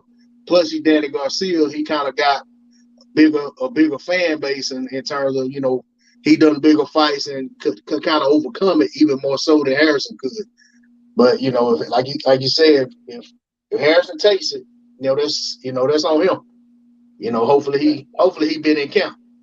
Tim Zook, man, come on, man. I don't think that he gonna fight no Tony Harrison when he right here at getting a shot at undisputed. like that's a dangerous Dangerous fight. opponent. Both guys. Yeah. And before y'all say he like a punk or something, they said Sugar Ray Robinson did the same thing with Charlie Burley. They said Sugar Ray Robinson was in line to get him a shot, and Charlie Burley would have been a dangerous foe, and it wasn't advantageous to Sugar Ray. You know what I'm saying? So a lot of the best fighters did not fought opponents because they right there and getting a title shot. Done You know ducked what I'm up, saying? done ducked up out of some work, huh? Hell yeah. I mean, they done work their whole life and they're getting in position. Then all of a sudden, somebody want to put a hard obstacle in front of them again. Shit. Yeah, that's why I look at like when with Virgil and Stanionis, I respect them fighting each other at this point just as much, if not more so, than the Rivera, Frank Martin fight. Everybody, gave a lot of kudos. You got these two prospects, two. Wait, D-Lo, that fight official? No. I ain't saying it's official, but they've already done purse bids and all that. It ain't ironclad yet. But I'm saying if they come together and make that fight, man, I gotta show them the same respect I showed Frank Martin and Rivera, because them guys actually got more to lose, because both of those guys are in contention for a title shot, but they gonna come together and fight each other. And see, that was the thing I said when people were looking at Boots saying, well, Boots and Stanionis should fight, or Boots and Virgil should fight. And I said, man, their managers aren't gonna put them against each other, because all them guys are like one fight outside of a title shot. So it wouldn't make sense for them to risk their title shot against each other. But then here you go, Virgil Ortiz put in paperwork with the WBA. He want to fight Stanionis for that regular. I mean, which to him, I mean, that is a title, it's a recognized title. I mean, it ain't the title, but it's, But to me, when them guys are right there on the cusp of the big fights, a Spencer or a Crawford fight, but you come together and they gonna fight each other. And that happened, man. I got to give them their respect for that. Give them their props. And let me catch up with the chat real quick. I be saying, unfortunately, y'all one of the few channels that are breaking down Local versus Franco. Everybody talking right there. Bruce Gold say there are no journeyman heavyweights who can give more than 3 rounds today. Y'all out of shape. Winston Lee said, didn't Blair Cobbs get thrown in the main event and got KO'd? He definitely got put up under the lights and got put up out of there. Hyphy say, looks like Robertson finally getting his title shot. Who he gonna fight? And Winston Lee said, Golden Boy won the bid. So Golden Boy won the purse bid for the Stanionis versus Virgil, huh? They talking about Robert C. Ramirez might be fighting Isaac Dogbo. They hope. And what, Dogbo back in the mix for a title or something? I don't know. I think Dogbo a champion. So that last fight he had was for a title? He just beat Joey Gonzalez. That is a solid motherfucker. It might have been for a vacant title or something. Yeah, I don't know. Was it? He had some kind of belt. But every time I be seeing them motherfuckers with belts, it don't be no real title though. But you could be wrong. They been having them WBOs look like the WBO. It's a good fight though, man. Both of them Olympians. We already know Robertson. He a 2-time gold medalist. Dogbo is a 4 on the pedigree scale though. He got a couple of wins at the Olympics, and he got a good training. He got a good corner and shit over there. What's my man Barry Hunter? They gonna come fight. That's a good ass fight right there, man. I hope they make it. Hey, I got tricked. That was the WBO International. So it ain't the regular shit. It ain't the real belt. Okay. Dogbo. Hey, D-Lo Hyphy said this to you. He said you're correct. He said when the fighter reaches number 1 in the sanctioning body, he is not gonna take any risk fights. That's why I respect Fundora. Yeah, Fundora, like he just like to fight, man. It seems like, you know what I'm saying? Like he ain't just resting on his laurels that he in a certain position and he gonna just play it out till he get there. He's still willing to take them tough challenges. And I gotta give Lubin his props too, you know what I'm saying? Because, Lubin I think he had already put himself in position with the WBC, but the fight wasn't happening quick enough. So he just kept on, you know what I'm saying, kept on fighting, staying busy. And Fundora was a very everybody knew going in that was a dangerous fight, but he took it. Yeah, I put some respect on Luka too. That was twice. Twice he put himself in position and took chances versus Charlo and versus Fundora. He won. Hey, well, and also against what's the guy named just Banana? Oh yeah, he walked through Banana. That was a tough fight though. Didn't Banana rock his ass? Yeah, he had some rocky moments in there with him. Yeah, that dude wasn't playing with him. Yeah, but he a motherfucker that got up in there. Took chances early and he still kept coming. He ain't ran from nowhere. But hey, that's a fight though now that I'm interested in though. That Stanionis versus Virgil fight. That Stanionis versus Virgil fight, man. I might have to rock with Stanionis right now. I think he got more in his bag. Hey, what's Stanionis on your pedigree, Trey? Man, both them boys foes, bro. Like it don't get no closer, man. Both of them got 160 fights exactly. Virgil Ortiz is 140-20. Stanionis is 141-19. Both of them are Olympians, and both of them won fights at the Olympics. It don't get no closer. Man, this is a good matchup right there, y'all. Yeah, the way I look at fights, man, this is as even Steven as it gets. Yeah, and I think Stanionis is more of a he got a little more boxing into his method to his madness than Ortiz do. Ortiz is vicious though. He a motherfucker, definitely a fighter. Got some hell of a strength.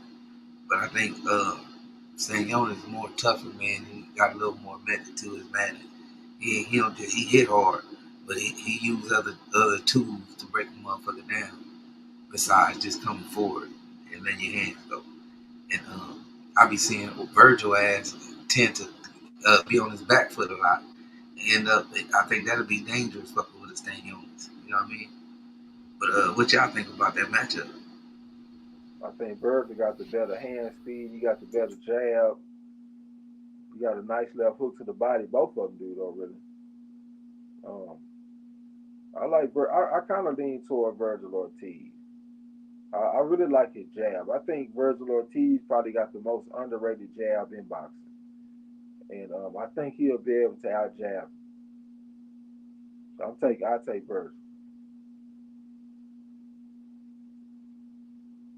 Yeah, I'm about the same on that, man. As far as the jab, I feel like with the display Virgil put on in that fight against Mean Machine. You know what I'm saying? His jab was phenomenal in that fight. I mean, just his jab alone was a bit much for Mean Machine to overcome. Even though Virgil had to overcome a rocky moment in I think it was the first or second round. You know what I'm saying? He just kept fighting. You know what I'm saying? And stuck to the game plan and stayed fought within in himself and made it a very very easy night on himself. Like the further the fight went on, the easier it seemed to get for him. And I think going into the situation, if he goes into a fight with Stanionis, I think a lot of things that he learned from that fight will carry over and help him. I know he had the McKinson fight since then, but I don't know that McKinson kind of prepares you for what you're gonna get with Stanionis. But I don't think you know, with Stanionis, I like what he did. I love what he did in the Butayev fight. Just basically just changing levels and just, what I'm saying, whatever Butayev, tried to do, he showed I can do it better, what I'm saying? Whatever changes Butayev made, whether that was, changing his stance or whatever, he just went about his business and just took care of him, man. And it was just, he put on a great performance in that fight, but Virgil is, more youthful. You know what I'm saying? He's gonna be faster. Maybe a little stronger, might have a little more pop. You know what I'm saying? So just looking at it without really, really, truly breaking it down and looking at the guys and studying them, I have to kind of lean toward the younger fighter as well. But I don't think by any stretch of the imagination is a gimme, and I wouldn't be surprised if it went the other way. Yeah, I kind of feel like Stan Jonas has lower lows. Like when I saw him fight against Palazzo, I didn't think he was just that impressive in that fight. It's been a couple of times I wasn't impressed with Stan Jonas. He was a 5-1 underdog when he fought against Butayev. Most people picked Butayev in that fight. People were kind of sleeping on Stan Jonas before that fight. You know what I'm saying? Including me. I took Butayev in that fight. So it's kind of hard for me to go to make that hard swing like he just so much different than what we thought he was because of one fight. You know what I'm saying? Like we all thought that he was pretty good, but we thought he was decent, but we didn't think he was just some A-level motherfucker until he beat Butayev. Maybe Butayev was a little bit overrated because his amateur background, 308, and it might be 392 and 8, some shit like that.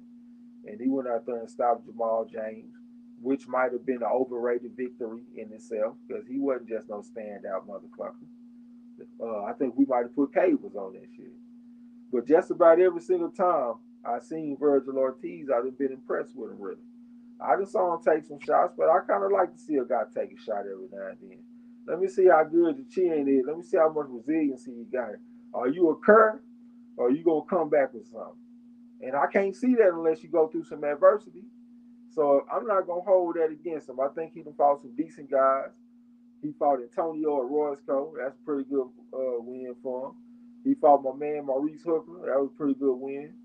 Uh, Mean Machine. That's a pretty decent win. McKinson. That's a decent win. So you've been in there with a couple of guys. You know what I'm saying? So I think overall I'd have been more impressed with Virgil. So I think that's what I'm gonna ride with. I could say Butayev started having success once he switched to Southpaw. I didn't really see it like that, but hey, the fight was a split decision. It ain't like he went out there and just shut this guy out. I mean, it was a competitive fighting spots. But my thing is, I thought Stan Jonas made him quit. He didn't quit like a little beehive, and he didn't quit like Curtis Harper, but he quit like he quit like Dillian White wanted to quit against Joshua. Like I think Dillian White, like when he was trying to hit Joshua after the bell, I thought he was trying to quit. That was like an aggressive way of trying to quit. And if you look at that fight with Stan Jonas, Butaya was getting real dirty in that fight coming down the stretch. And to me, that was just an aggressive way of trying to quit. You know what I'm saying? So that's something that I give to Stan Jonas. He went out there and put that pressure on that motherfucker. And to me, it looked like he wanted to quit. But the ending scorecards was a split decision though.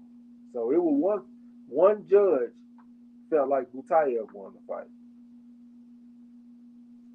Yeah, Trey, I kind of look at that, the same way, man. Like I picked Butayev, and I was confident because I heard a lot of people talking about, standing on this, what standing on is gonna do next, and this, that, other. And I was telling people he ain't gonna get past Butayev, so I felt strongly about it. And then he went out there, even with me going into the fight with that mindset, I was having a hard time finding, what I'm saying, I found I had a hard time saying that he was winning the fight. I just felt like he was being bested out there. And I think some of that stuff you're talking about was like frustration. To me, that's an admission that somebody's getting the better of you, that you got to resort to tactics that are outside the Marquis of Queensberry rules, because that it's just not going your way trying to fight within the confines of those rules. And maybe it is, like, okay, if I do this, either I'm going to get away with it and it's going to help give me an advantage, or either they're going to stop it. I'll get DQ'd for it or whatever, but I'm not going to just let this guy just beat me up. You know what I'm saying? So I didn't really see a big swing when Butayev changed stances. I felt like, it was like he gave Stanionis another look, and he kind of acted like, oh, I've seen this before. I know what to do with this. And he went out there and, he kind of, just, stuck to business as usual. But I mean, he did have his moments in there, Butayev did. But even with me picking the man, I didn't agree with the judge who had him winning because I just didn't see enough. There wasn't not enough moments per round that I felt like Stanionis was I mean, Butayev was winning those rounds. I felt like Stanionis, you know what I'm saying, he controlled the action, and that was just his fight, man. It was kind of like for lack of a better term, kind of like a coronation, between the two to say, hey, crown me, I'm better than you. And and it was shocking to me because I looked at I think it was Delorme, and I felt like Stanionis looked terrible in that fight, by comparison to how he looked against Butayev.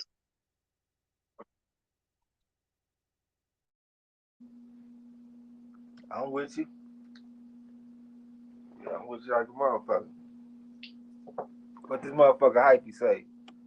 He said Butayev's. Oh, yeah, you read that shit already. I didn't really see him having a bunch of success when he turned southpaw because I thought Stanionis was adjusting with him. When he was orthodox, he was working off the jab, throwing the 1-2, throwing the 1-4, digging the left hook to the body. And then when he switched southpaw, he started throwing the lead right hand and coming back with the hook. So I thought he was transitioning seamlessly. But you know how the judges be, man. Them motherfuckers be filling out scorecards before the fight. They be sleep during the fight. Or sometimes they genuinely be in different positions around the ring and they don't see the action the same way we see it at home and the other judges see it. I don't know which one it was. But I did think that Stan Jonas went out there and beat the guy though. Yeah, that's kind of the way I saw it, man. Like I said, maybe because I thought so much of Butayev, maybe I am guilty of putting a little cables on it. You know what I'm saying, on standing on this. You know what I'm saying, but I definitely ain't putting cables on the way he went out there and then got it done because that was a heck of a representation of himself the way he went out there and got the job done against a guy who beat him in the amateurs, even though they were a lot younger. But a lot of people like to talk about that stuff, going into fights. It is such thing as having, that psychological advantage or at least that confidence that you beat this guy. And then sometimes it's a disadvantage going to the situation where, hey, this guy done already beat me. So, he went out there and he let that be a non-factor. And at the same time, it was a 4.5 going against a 4. And I always say anybody from a 3.5, they can beat anybody up to a 4 to a 5. So if you got a 4 going against a 4.5, that motherfucker shouldn't be no 5-1 underdog. You know what I'm saying? That don't make no sense. This dude, he undefeated as a professional. He got a hell of an amateur background himself, Olympian. He shouldn't be no 5-1 underdog. Just off that alone, it should be looked at as close to a 50-50 fight. You know what I'm saying? So I think the odds makers fucked up on that one. Yeah. Thing is, I was in such agreement with him, even though I didn't even look at the odds. But I felt so strongly about Butayev. I definitely would have been one of the ones to be able to take advantage of that. If anything, I'd have gave away some money. Hey, Hype, you got a true or false question. He said, will Chris Colbert, he said Chris Colbert will become an official champion before his career is over, finished. What y'all think? I don't know, man. I heard that dude one time say that his goal was to fight one time a year, make $1 million, and just chill. So that don't sound like a guy that's hungry to go be a champion. If he do become a champion, he'll be like an Adrian Broner type of champion. Go out there and beat some guy for a vacant belt, or go out there and beat somebody weak as a motherfucker and become a champion. But I don't see him going out there and unseating a worthy standing champion. I just can't see it. Yeah, kind of like an opportunistic champion, right?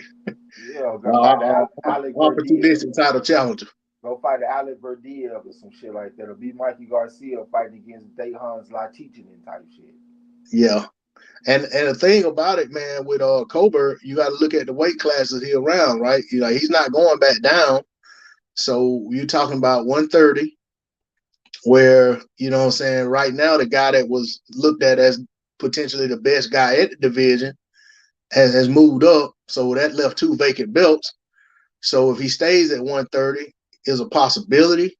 Even though, if I'm not mistaken, Oscar Valdez and Navarrete were supposed to be fighting for that vacant WBC, but now it's going to be Navarrete and somebody else because Oscar Valdez pulled out. That's another fight that somebody pulled out of.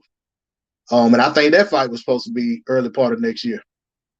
So, I forgot about that when we were talking about fights people pulled out of, so I can't remember who it is, but they've already named who Navarrete is gonna fight. I just can't. It escapes me right now. So that belt will be picked up, but then the other belt Shakur had was the WBO. I believe he had the WBO at 130 and the WBC. So I don't know what's going on with that WBO belt, but usually you don't see PBC fighters typically in position to fight for vacant WBO belts. That's usually Frank Warren fighters or Bob Arum fighters get opportunity to fight for those WBO belts when they're vacant. Hey, who old Shacky Foster supposed to be fighting? I can't remember. I remember hearing this name about an upcoming fight though. Somebody in the chat might know. Yeah, I thought he had a pretty good fight coming up. I think that's the same weight class as Navarrete too. Mm-hmm. Well, yeah, Navarrete was at 126. He moved up to 130 because they were given the opportunity to fight Valdez for that vacant belt. Because he was already champion. He was already champion at 26. Yeah. And I don't think they're stripping him. I think they're giving him an opportunity to potentially, if he decides to come back and defend that title. I think I had read that. If if it don't work out for him, trying to get this belt at 120, at 130, or if he win and decide the division ain't for him, I think he still got his strap at 130, at 126. But I don't think what's the name vacated either. He in the same situation. Hector Garcia. He moved up to fight Tank, but I don't think they're making him drop his belt at 130. Yeah, I got you.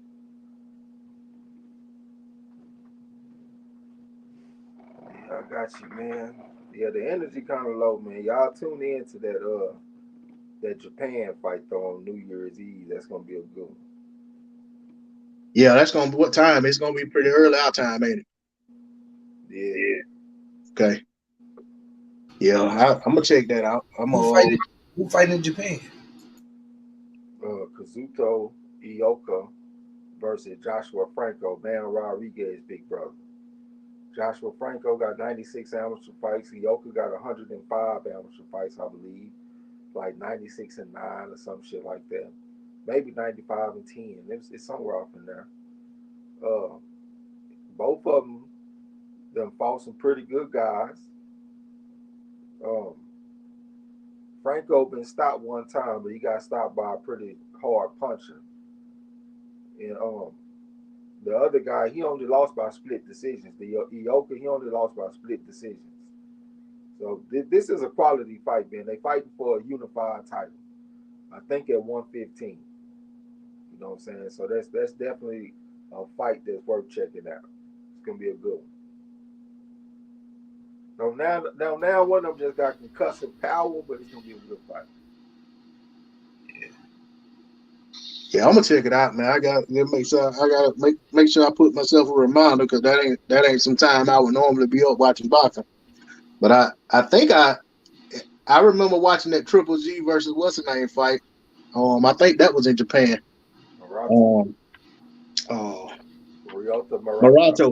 Murata. Yeah. Hey, so that motherfucker gonna be coming on early in the morning, like on the Sunday or something. What day is New Year's? New Year's the same day Christmas. Christmas was yesterday, so yeah, it'll be Sunday. So it'll be Sunday morning, early Sunday morning, I guess, or either early Saturday morning.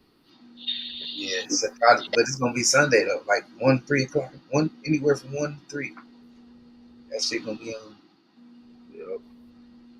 Yep, the card gonna start about 1 o'clock your time. Yeah, I ain't worried about the rest of the card. I'm just gonna guess. Hey, I do good to catch the main event. I'll probably wake up, watch a few undercards, and fall asleep on that shit. That's the kind of shit you gotta set your alarm to. Oh hell yeah. Well, that's like what's the name fight he just had? Monster. His fight was early in the morning. That's his last fight. So I don't know. I caught the last little bit. I think I caught. I got it. I checked in the seventh round of the fight, but I didn't catch no more of the fight. The whole card. I can say the best contender at 140 is Kenneth Sims, and the best prospect is Adam Azim That nigga say Kenneth Sam. Jr. He a pretty decent fighter. I ain't never looked at him in that regard though. Yeah, I know. I don't think he's ready. I don't think he's ready for Reese. See, I take Regis over Kenneth Sam, but he had a pretty good If he a amateur run though. prospect, he got to you can forgive him for not being ready for a champion right now. He still got a little bit to go, but I mean, 140 is so deep, man.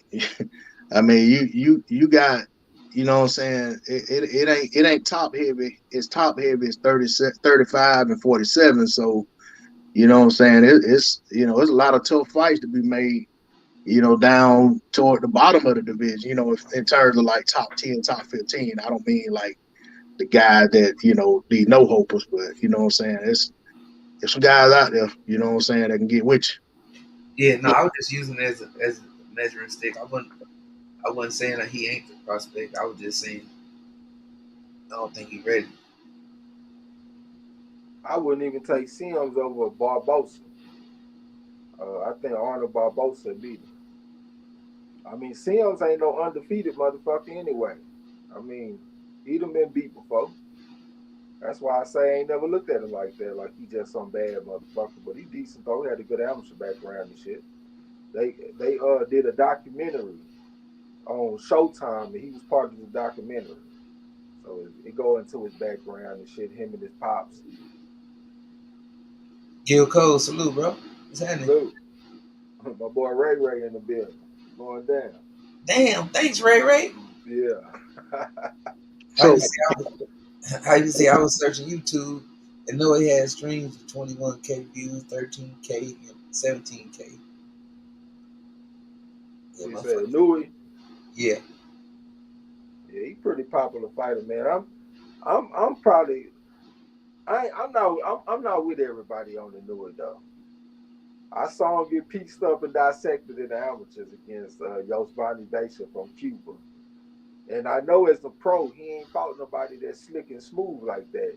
I mean, he beat some pretty good guys like the Maloney kid and Jonathan. What's the name of that? Emmanuel Rodriguez and shit like that. He beat some decent guys. The guys that got good amateur backgrounds and shit too. But he ain't beat nobody that's slick and smooth. You know what I'm saying? So I think he fight Cool Boy Steph and all them dudes at 122, man. I think they gonna get right with his ass. yeah, that's what he looked like he trending toward, you know what I'm saying? Cool Boy did a live stream.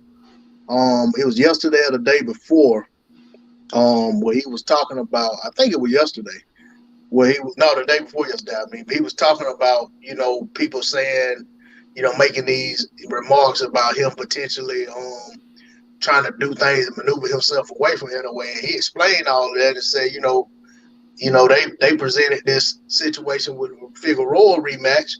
And he basically was explaining that, he couldn't just sit around waiting on this guy and he didn't know what he was gonna do. But he said he was open to the fight and like, he'll take the fight with no hesitation the way he was talking. And they I haven't heard Inoue say it, directly or anything, but I've been hearing that people say that that's what he say he doing. He going up to challenge himself at another division and he want champions. Hey, My Amazon Angel in the building, Miss Army Brown. So with it. salute, sis. You say, hey, fellas, Trey, bro, Marlo, Elo, Chat, and Miles. Happy holidays. Blessings, sis. Happy holidays. Peace and blessings. Merry Christmas, Gil Cole. Hope you had a good one too, bro. Yeah. How you say Inoue is a big draw in Japan. He said Stephen couldn't sell out a championship a Christmas dinner fight need to happen in Japan. So you talking about foods need to go to Japan? I don't give a fuck. I think that he can get whooped in Japan. Trey, the venue ain't gonna be the difference. Hell no, I don't think so, man. Because he ain't just got a major advantage in nothing to me except for maybe power. And we don't even know how he gonna be punching at 122 yet. That's yet to be seen. But to me, like he kind of stand up straight to keep his head on the line. That's the main thing to me. You know what I'm saying? And 75 and 6 amateur background, that's cool. We got him as a 4 on the pedigree scale. But Cool Boy Steph was a 3.5, 75 and 15. He got that slick style, man. He got a style that closely resembles Yosvani Vesha, the guy that beat Inui twice. The first time, he blew his ass out. You know what I'm saying? Then the second time, it was a closer fight, but he still lost. If you got a slick boxer in there with a Nui, he gonna give him problems. Somebody that can box and move, not somebody that's gonna stand in front of him. They gonna give this man problems, man, when they start putting them angles on him. Y'all heard it here first, your boy Trey X, man. I ain't gonna steer y'all wrong. Number 4 on the Chow Ross. 4 points behind first place in the Chow Ross, looking to win me another championship. I ain't gonna steer you wrong.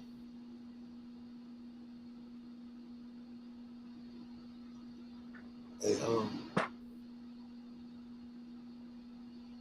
you think if Anoy hit 130, 135, he still gonna have that power? I want to see if he gonna have it at 122. Cause he at 118 right now, so now he moving up to 122. And look, he fighting Cool Boy Steph. Somebody, this motherfucker knew it and started at the low weight classes. Well, 112 or some shit. And they talking about him whooping somebody that started fighting at 122. And that's where he at. And he gonna be moving up to all these other weight classes. Like Cool Boy Steph got a frame that he can fight at 130. Maybe even 135 one day. Anui ain't fighting at no 135. You know what I'm saying? The man, he's a small man. He gonna get his ass boxed up fucking around with Cool Boy Steph coming out of Philadelphia, Pennsylvania, man. Bill Cole said, salute Marlo, Trey X, D-Lo. Hope y'all had a good one. Good one too. Yes, sir. Yeah. Appreciate you. How you say Figueroa hurt Steph multiple times. Anoy is punching harder. Like better be. Man, styles make fights. Figueroa is one of them dudes that's durable. He big for the weight class. He got long arms. He tall. He all over you. We talk about this all the time. It's just like my man at 154, Figueroa, that tall, long dude that bring pressure. Jerry Hurd used to do the same thing. What's my man that fought against Willie Pelt back in the day that beat him 3 out of 4 times? Sandy Saddler. Sandy Saddler was the same motherfucking way. When you got a slick boxer and you put him in there with somebody like Sandy Saddler, somebody that's tall, it got long arms and shit for the weight class, and they bring in pressure, that's gonna give you problems. That's why they say styles make fights. Anui ain't got the type of style that he gonna be all over you like white on rice, and he could just take all your punches and shit the way Figueroa can do. I think that's a different scenario, and that's why they say styles make fights. Bill Cole got a bet for you. He said, I got $20 on Monster if you fight Cool Boy. Oh, I got you. That's a bet. Winston Lee said, Anoy has never been in there in the ring with a black man. The style and rhythm is gonna be a problem. That's what I'm talking about. Like all the fighters that he done fought that I like, they Australians and motherfuckers from the UK and all that kind of shit, man. Name a slick fighter that he done fought in the pros. Emmanuel Rodriguez, he kind of slick. We saw what he did in his last fight against the Russell boy, Gary Antonio Russell. But I still don't consider him having that slick black style, basically. You know what I'm saying? And the Yosvani Vesha style is something that's kind of like that. It's a slick type of style where you put an angle on the man. You don't just stand right in front of him and let him get his feet set. You put an angle on him. And when he put that angle on Anui didn't look like Superman. He looked like a man with flesh and blood. You know what I'm saying? Hey, put him in there with Cool Boy Steph. We good to put them angles on, put that footwork on his motherfucking ass. We start turning them and shit instead of just standing in front of him. And then he got a good enough. He got good enough legs where he can move and move and move and move. Just think about the fight he had against Figueroa. And think about the pressure he put on Cool Boy Steph. Most men would break under that pressure. Look what happened to Luis Neary. That's one of my favorite fight calls that we ever did. Marlo, he was giving the rounds to Luis Neary. But you just saw the man breaking. Little by little, you just saw him breaking and breaking. I was like, man, look, he might be losing rounds, but Figueroa is putting pressure on this guy, and he is like he exercising his will. You know what I'm saying? Against this man. Cool Boy Steph never broke. You know what I'm saying? He kept his head in the fight. He kept on doing what he had to do the whole time. You know what I'm saying? That's a fighter that I can trust. A fighter that I done already seen fighting tough fights. He fighting undefeated fighters and shit on the way up, so he ain't just fighting bums. And I done seen him get tested a few times at this weight class. I gotta go with Cool Boy, man. Miss Lex, salute, sis.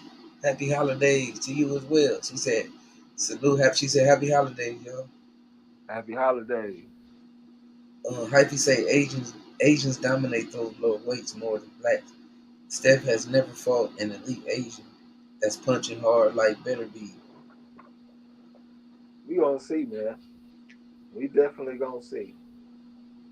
Well, hopefully we get a chance to see. I might have to get me a gentleman 20 from your ass too. Shit. Yeah, don't make me have to go bring out my boy Jay Mays, hit you for 20, hit you for 20, hit you for 20, hit you for 20. Shit. I believe strongly in what I'm saying.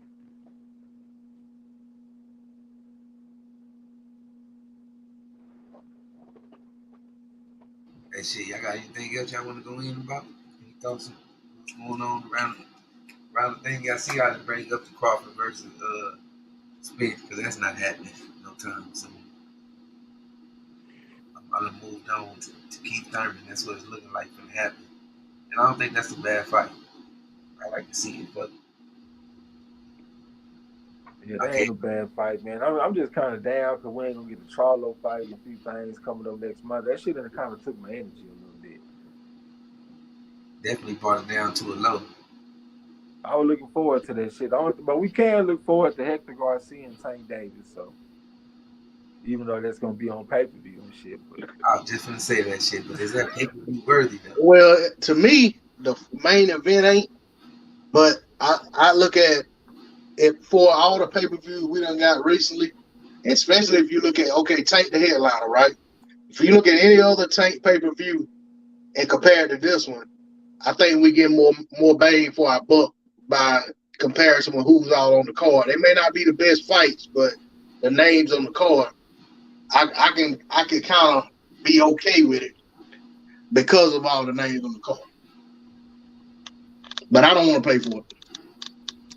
hey, we got the option, man. We can order it if we want to, or my boy Yasa, he gonna post a link in Discord, baby.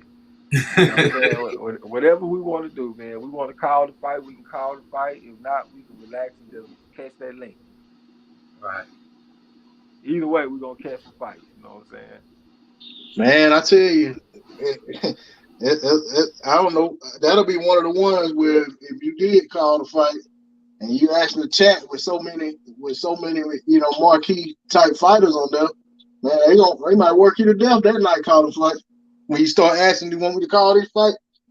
Because I'm telling you, I would definitely want you to call the Andre fight, and the Boots fight too.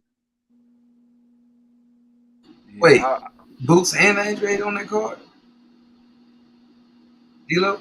Yeah. They was at the press conference and shit. Yeah, Boots is fighting. I think it's Damon Nicholson, yeah. the one that fought Berlanga. I think he fought. He fought Jesse Hart too. He fight him. And then Boots is fighting that what's that guy named how you say his last name? Carrot, something like that. I call him Karen Chikatsian. Yeah, Carrot. Yeah. I call him. Yeah, that guy. Ms. Lex said exactly. Call Andre fight. So, and then he got the Peterson brothers, of course. I mean, and some of this stuff might not even make some of it, if they do like how they used to do, where you have like the preliminaries, on regular HBO, I mean Showtime, and then then after a certain time it switched to the main event. You would think with the Peterson brothers, both coming off of long layoff, well, one coming out of retirement, the other one coming off a long layoff, that they just put them on the televised portion of the card. Hey, so what's the name? Boo Boo ain't with the Zone no more. No, he either Showtime or PBC. I don't know which one, but yeah, he done got from over there. Interesting. Yeah, Got interesting now. We might get the Charlo fight, y'all.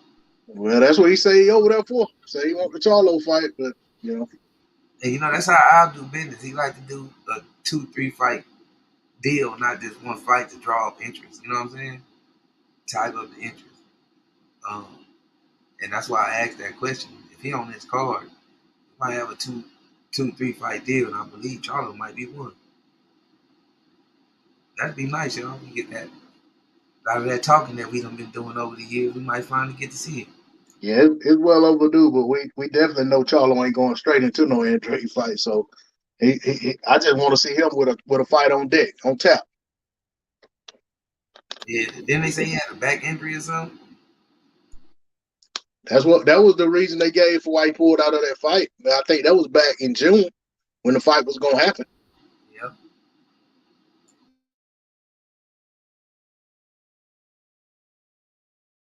I guess we'll see. Like I said, he called him out again this week. Okay. Yeah, and that's one of the things, man. I talk about this all the time. Like, what I'm saying, even if it's a fighter I like or whatever the case, which I ain't saying I dislike any fighter, but if it's a fighter I try to support, I still don't put a whole lot of credence into them. You know what I'm saying? Like, even though I know Andre done called Charlo out plenty of times, and he done called him out when neither one of them had a fight, I try not to go overboard when these guys got a fight, because a lot of fighters in today's boxing, when they got a fight coming up, especially if it's a fight against somebody that people ain't really checking for, the first thing they start doing is hollering out other people's names. And to me, it kind of takes away from what you got going on. Go ahead and have your fight. He don't let it be known at the press conference that he interested in the Charlo fight, but it's like, I don't need to hear him call Charlo name out every time a camera get in his face, because Charlo ain't who he got to fight. You know what I'm saying? And and at the same time, we also know Charlo ain't gonna fight him coming off of his injury and his layoff. So, it's all at some point, you got to kind of just look at it for what it is. Well, I would say this. I know we've been hearing him talk all that shit all this time, but it's more worthy of him talking it now than he would PBC than he was when he was with these other promotional companies. I think that's probably what's in his contract, and he definitely got to keep on promoting that shit. You know what I'm saying? Because they really trying to sell. They trying to sell the fight. I don't think they're gonna put him in there neither. I agree with you, D'Lo. But I'm saying, as far as him speaking on the fight now, I think that's a good look, because that's the reason why they signed him to a multiple fight deal, to pump up that fight. And with him being injured, you know what I'm saying? It is keeping the fight in people's minds and ears. You know what I'm saying? Especially casual. So Yeah. I believe now that it's in contract. I don't know what the contract say. I'm just saying, just trying to get in our head how he been maneuvering. It possibly a 2 to 3 fight deal with Charlo being promised. You know what I'm saying? Charlo might not be in the contract, but I'm just saying. I mean, that's how he did everybody else. Yeah, I don't even, like I said, I don't even know if he went PBC, man. It really haven't been clarified whether he went PBC or he just went Showtime. You know what I'm saying? Because Boots ain't with PBC, and he on the card. You see what I'm saying? So it's kind of just one of them things where you kind of just got to play it by ear and see how it shape out. But I mean, you got a lot of validity to what you're saying, though. If they looking at making that fight, it's always good to drum it up. I just done got to the point, man. I just get tired of seeing guys going in the fights or got a fight they already about to sign, steadily talking about the next fight. You know But what I'm saying? Boots with Showtime, right? Yeah. Yeah, that's what I'm saying. But they all connected, is what I mean. They don't have to necessarily be with PBC, because most of the all them fighters be advised by one person. is what I'm thinking. I could be wrong though. I'm just saying most of the Showtime fighters all be going through Al. You know what I'm saying?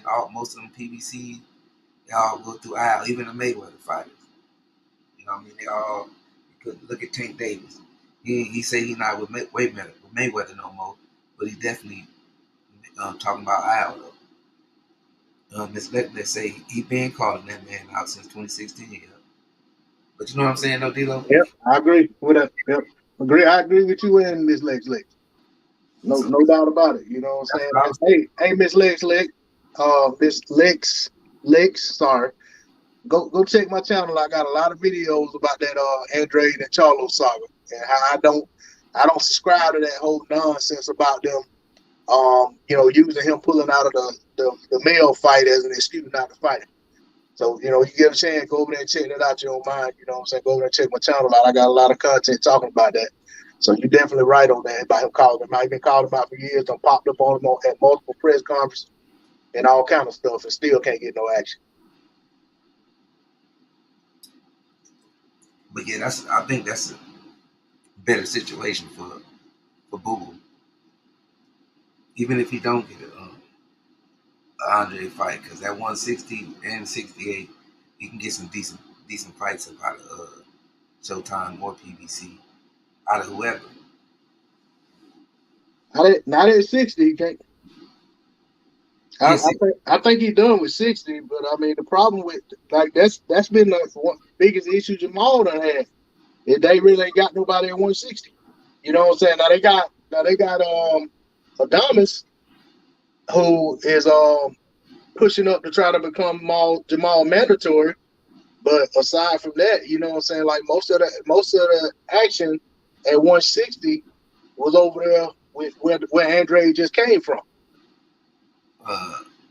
uh, Zone, Yeah. and that's why I said 60 or 68. Yeah, He, Andre moved up. This fight he having now is a 68 fight. he can get Plant at the 68, get Vita at 68.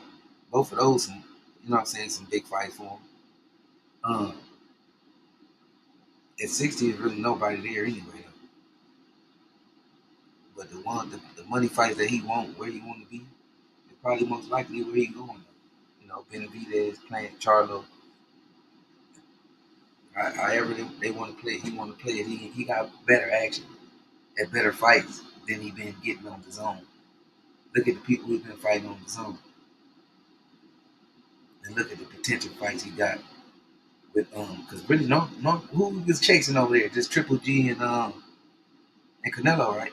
And Mongiel. Mongiel was a mandatory 2 different times and he turned the fight down. Now you got Charlo, Plant, and Benavidez. You know, those some way better potential better name than what he had at the zone. Yeah, On I think. action, I mean, not the names. Well, I think those guys are gonna push for not necessarily the fighters themselves, but the people behind the scenes. I feel like they would be pushing for those fights to be made. Where I feel like when Andre was over there at 160, regardless of what he was being told, I feel like those guys they were cool with those guys staying away from him because they were, for one, they were trying to they didn't want Andre to get in the way of that Triple G Canelo third fight. And then at the same time, they didn't want Andre in the way of Canelo getting undisputed. And then they also trying to build Jaime McGill up, you know what I'm saying? So they ain't want Jaime McGill to get beat. So I feel like, and even Murata was in the fold as well, the way Andre was trying to get a fight with him, but they were saving him for Triple G. So both of them sat on the shelf for like 6-7 months waiting to fight each other and wouldn't fight nobody else.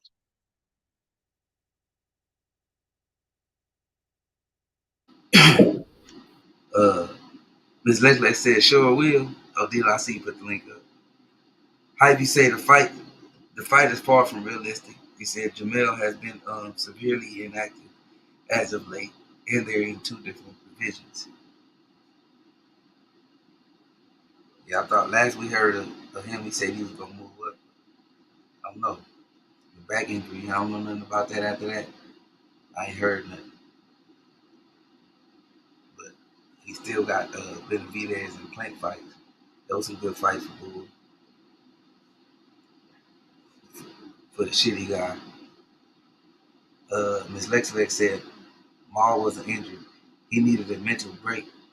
He had and still has a lot going on at home. A divorce. Oh shit. Damn. I ain't know nothing about that. I thought that uh, I thought they were saying something about his back. I didn't know he was going through a mental breakdown.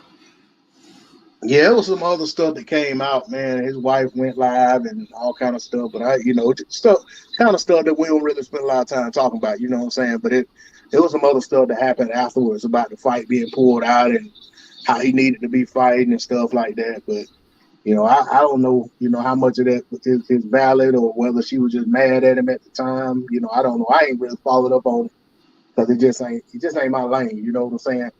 But I have heard multiple people say, and I think Hyphy was one of them that said that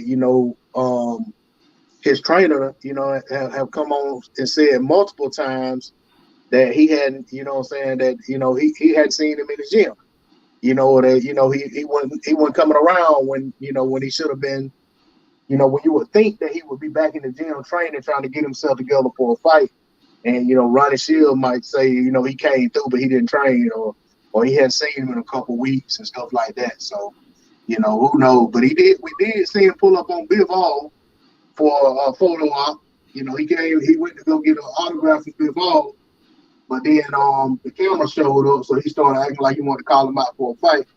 So, we do know that he's talking about fighting again. He acting like he want to fight. So hopefully something will happen. It seems like I seen something earlier today or yesterday or something about him potentially coming back soon. So we'll see what happens. But he ain't fighting Andre, that's for sure. Not Nick. Shit, not after what I'm hearing, especially right now. Shit, ain't that what him and his brother got into it about? Y'all, I don't know if y'all even, Miss Lexley probably know. They got into it over the little brother didn't trust the bigger brother girlfriend, saying she was a snake and all kinds of stuff.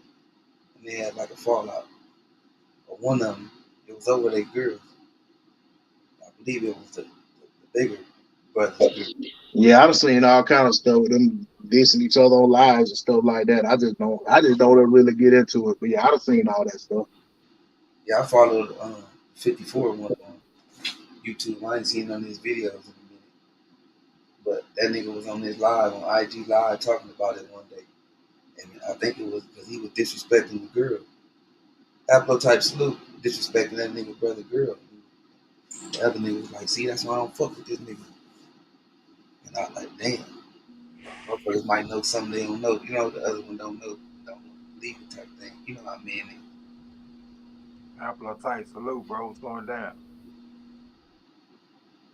It's like they said, I honestly think they're scared of Andre. Gotta be. I don't think so. They had the same issue with Danny Jacobs too. Danny Jacobs wanted that work. Well, they wanted the Danny Jacobs work, and Danny Jacobs would follow Canelo just like Hooper did. Is that Miss Lex or La La D? I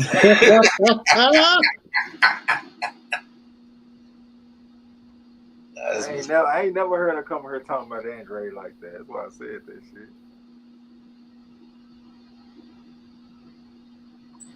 But yeah, Little Apple type.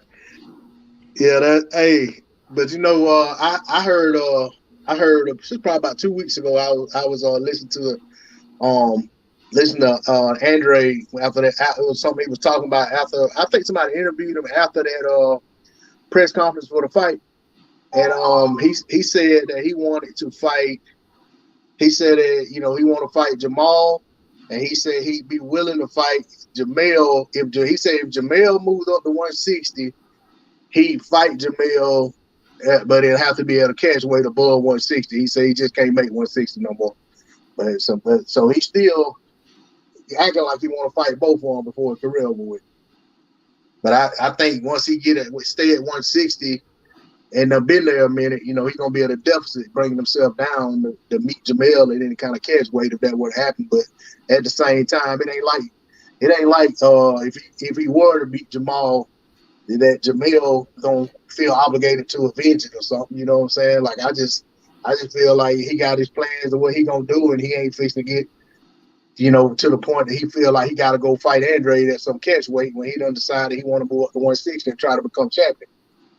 I thought the 160 said he was moving up too, though. I thought he said he Well, I was saying if the 160 one moved up and the 154 moved up to 60. Oh. And what Andre was saying he would fight Jamel at a catch weight around, he said like 164 or something like that. Down the line, if once Jamel moves up to 160, he said he'll fight him in a catch weight, but he can't go all the way back down to 160 again.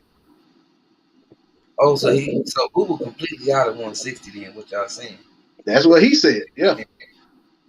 Okay. He had moved up to 168 for that Parker fight. Then he got injured, and then they went to go remake the fight again, and the purse bid came in low, so he pulled out of the fight.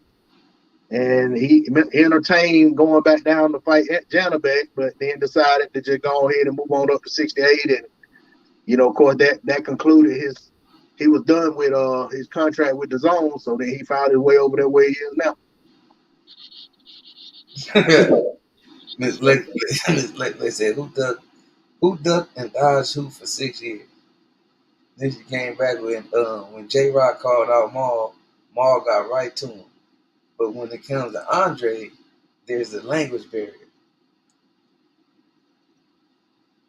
No habla inglés. Hey, but didn't Andre pull out of the fight though with Charlo? And in 2013 or 2015 or something, it was against Jamel. Yeah, Jamel, not Jamal. Yeah. Yeah, that was all behind business and what I'm saying, stuff like that. Rock Nation. He was trying to go sign with Rock Nation when Rock Nation was giving away money. And they advised him to pull out of that fight. They had something better for him. And it all backfired.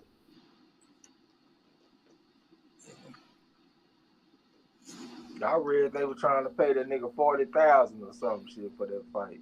Oh, you talking about the money that the PBC was trying to pay Andre?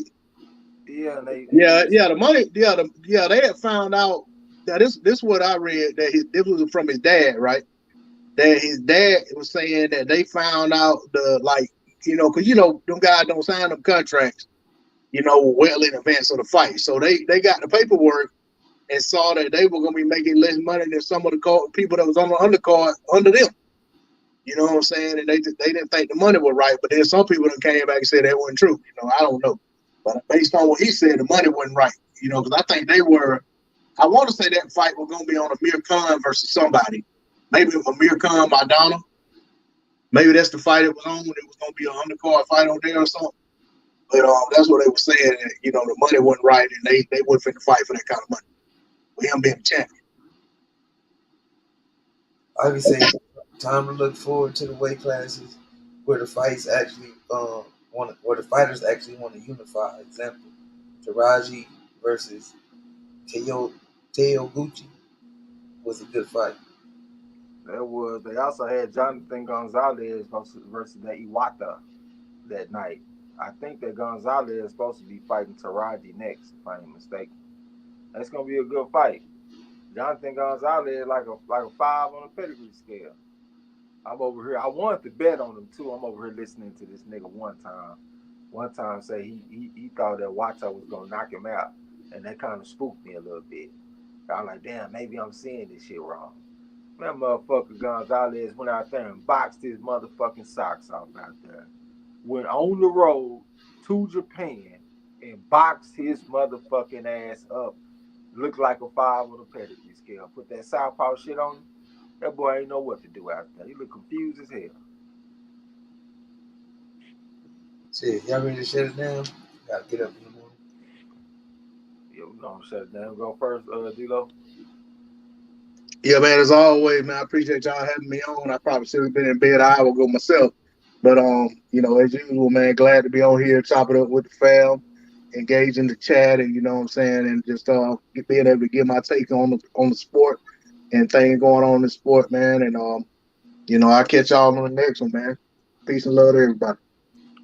Appreciate you getting on the panel, man. Salute to everybody that came through in the chat. Definitely appreciate y'all. I got to get to this trivia, man. It's been the holidays and shit, man. So I'm gonna give myself a pass. Hell, I've been trying to spend some time with my family and shit. You know what I'm saying? But we're gonna get to business though. And when we get some good opportunities to call some fights, we definitely gonna be on that too. You know what I'm saying? But salute to everybody. Definitely appreciate y'all, man. Catch y'all on the next Real talk. Hyphy also said Kenshiro versus Gonzalez 3-belt unification. He said one. Oh, the Kenshiro. Okay, my bad. I be getting them motherfucking mixed up, man. we the real boxing fan. Hey, salute y'all, man. Y'all already know. Appreciate y'all for coming through, man, sharing y'all opinions, chopping it up, nothing but boxing. Just having some good old boxing conversation, man. Gotta love that shit. Appreciate you, D-Lo, man. If y'all ain't subscribed, y'all watching this on the playback, and y'all ain't subscribed to D-Lo, make sure y'all subscribe to D-Lo for boxing. But appreciate y'all, man. Y'all enjoy the rest of y'all night. Till next time. Don't forget to tell them haters and trolls. The fuck out my gym. You heard him. Peace.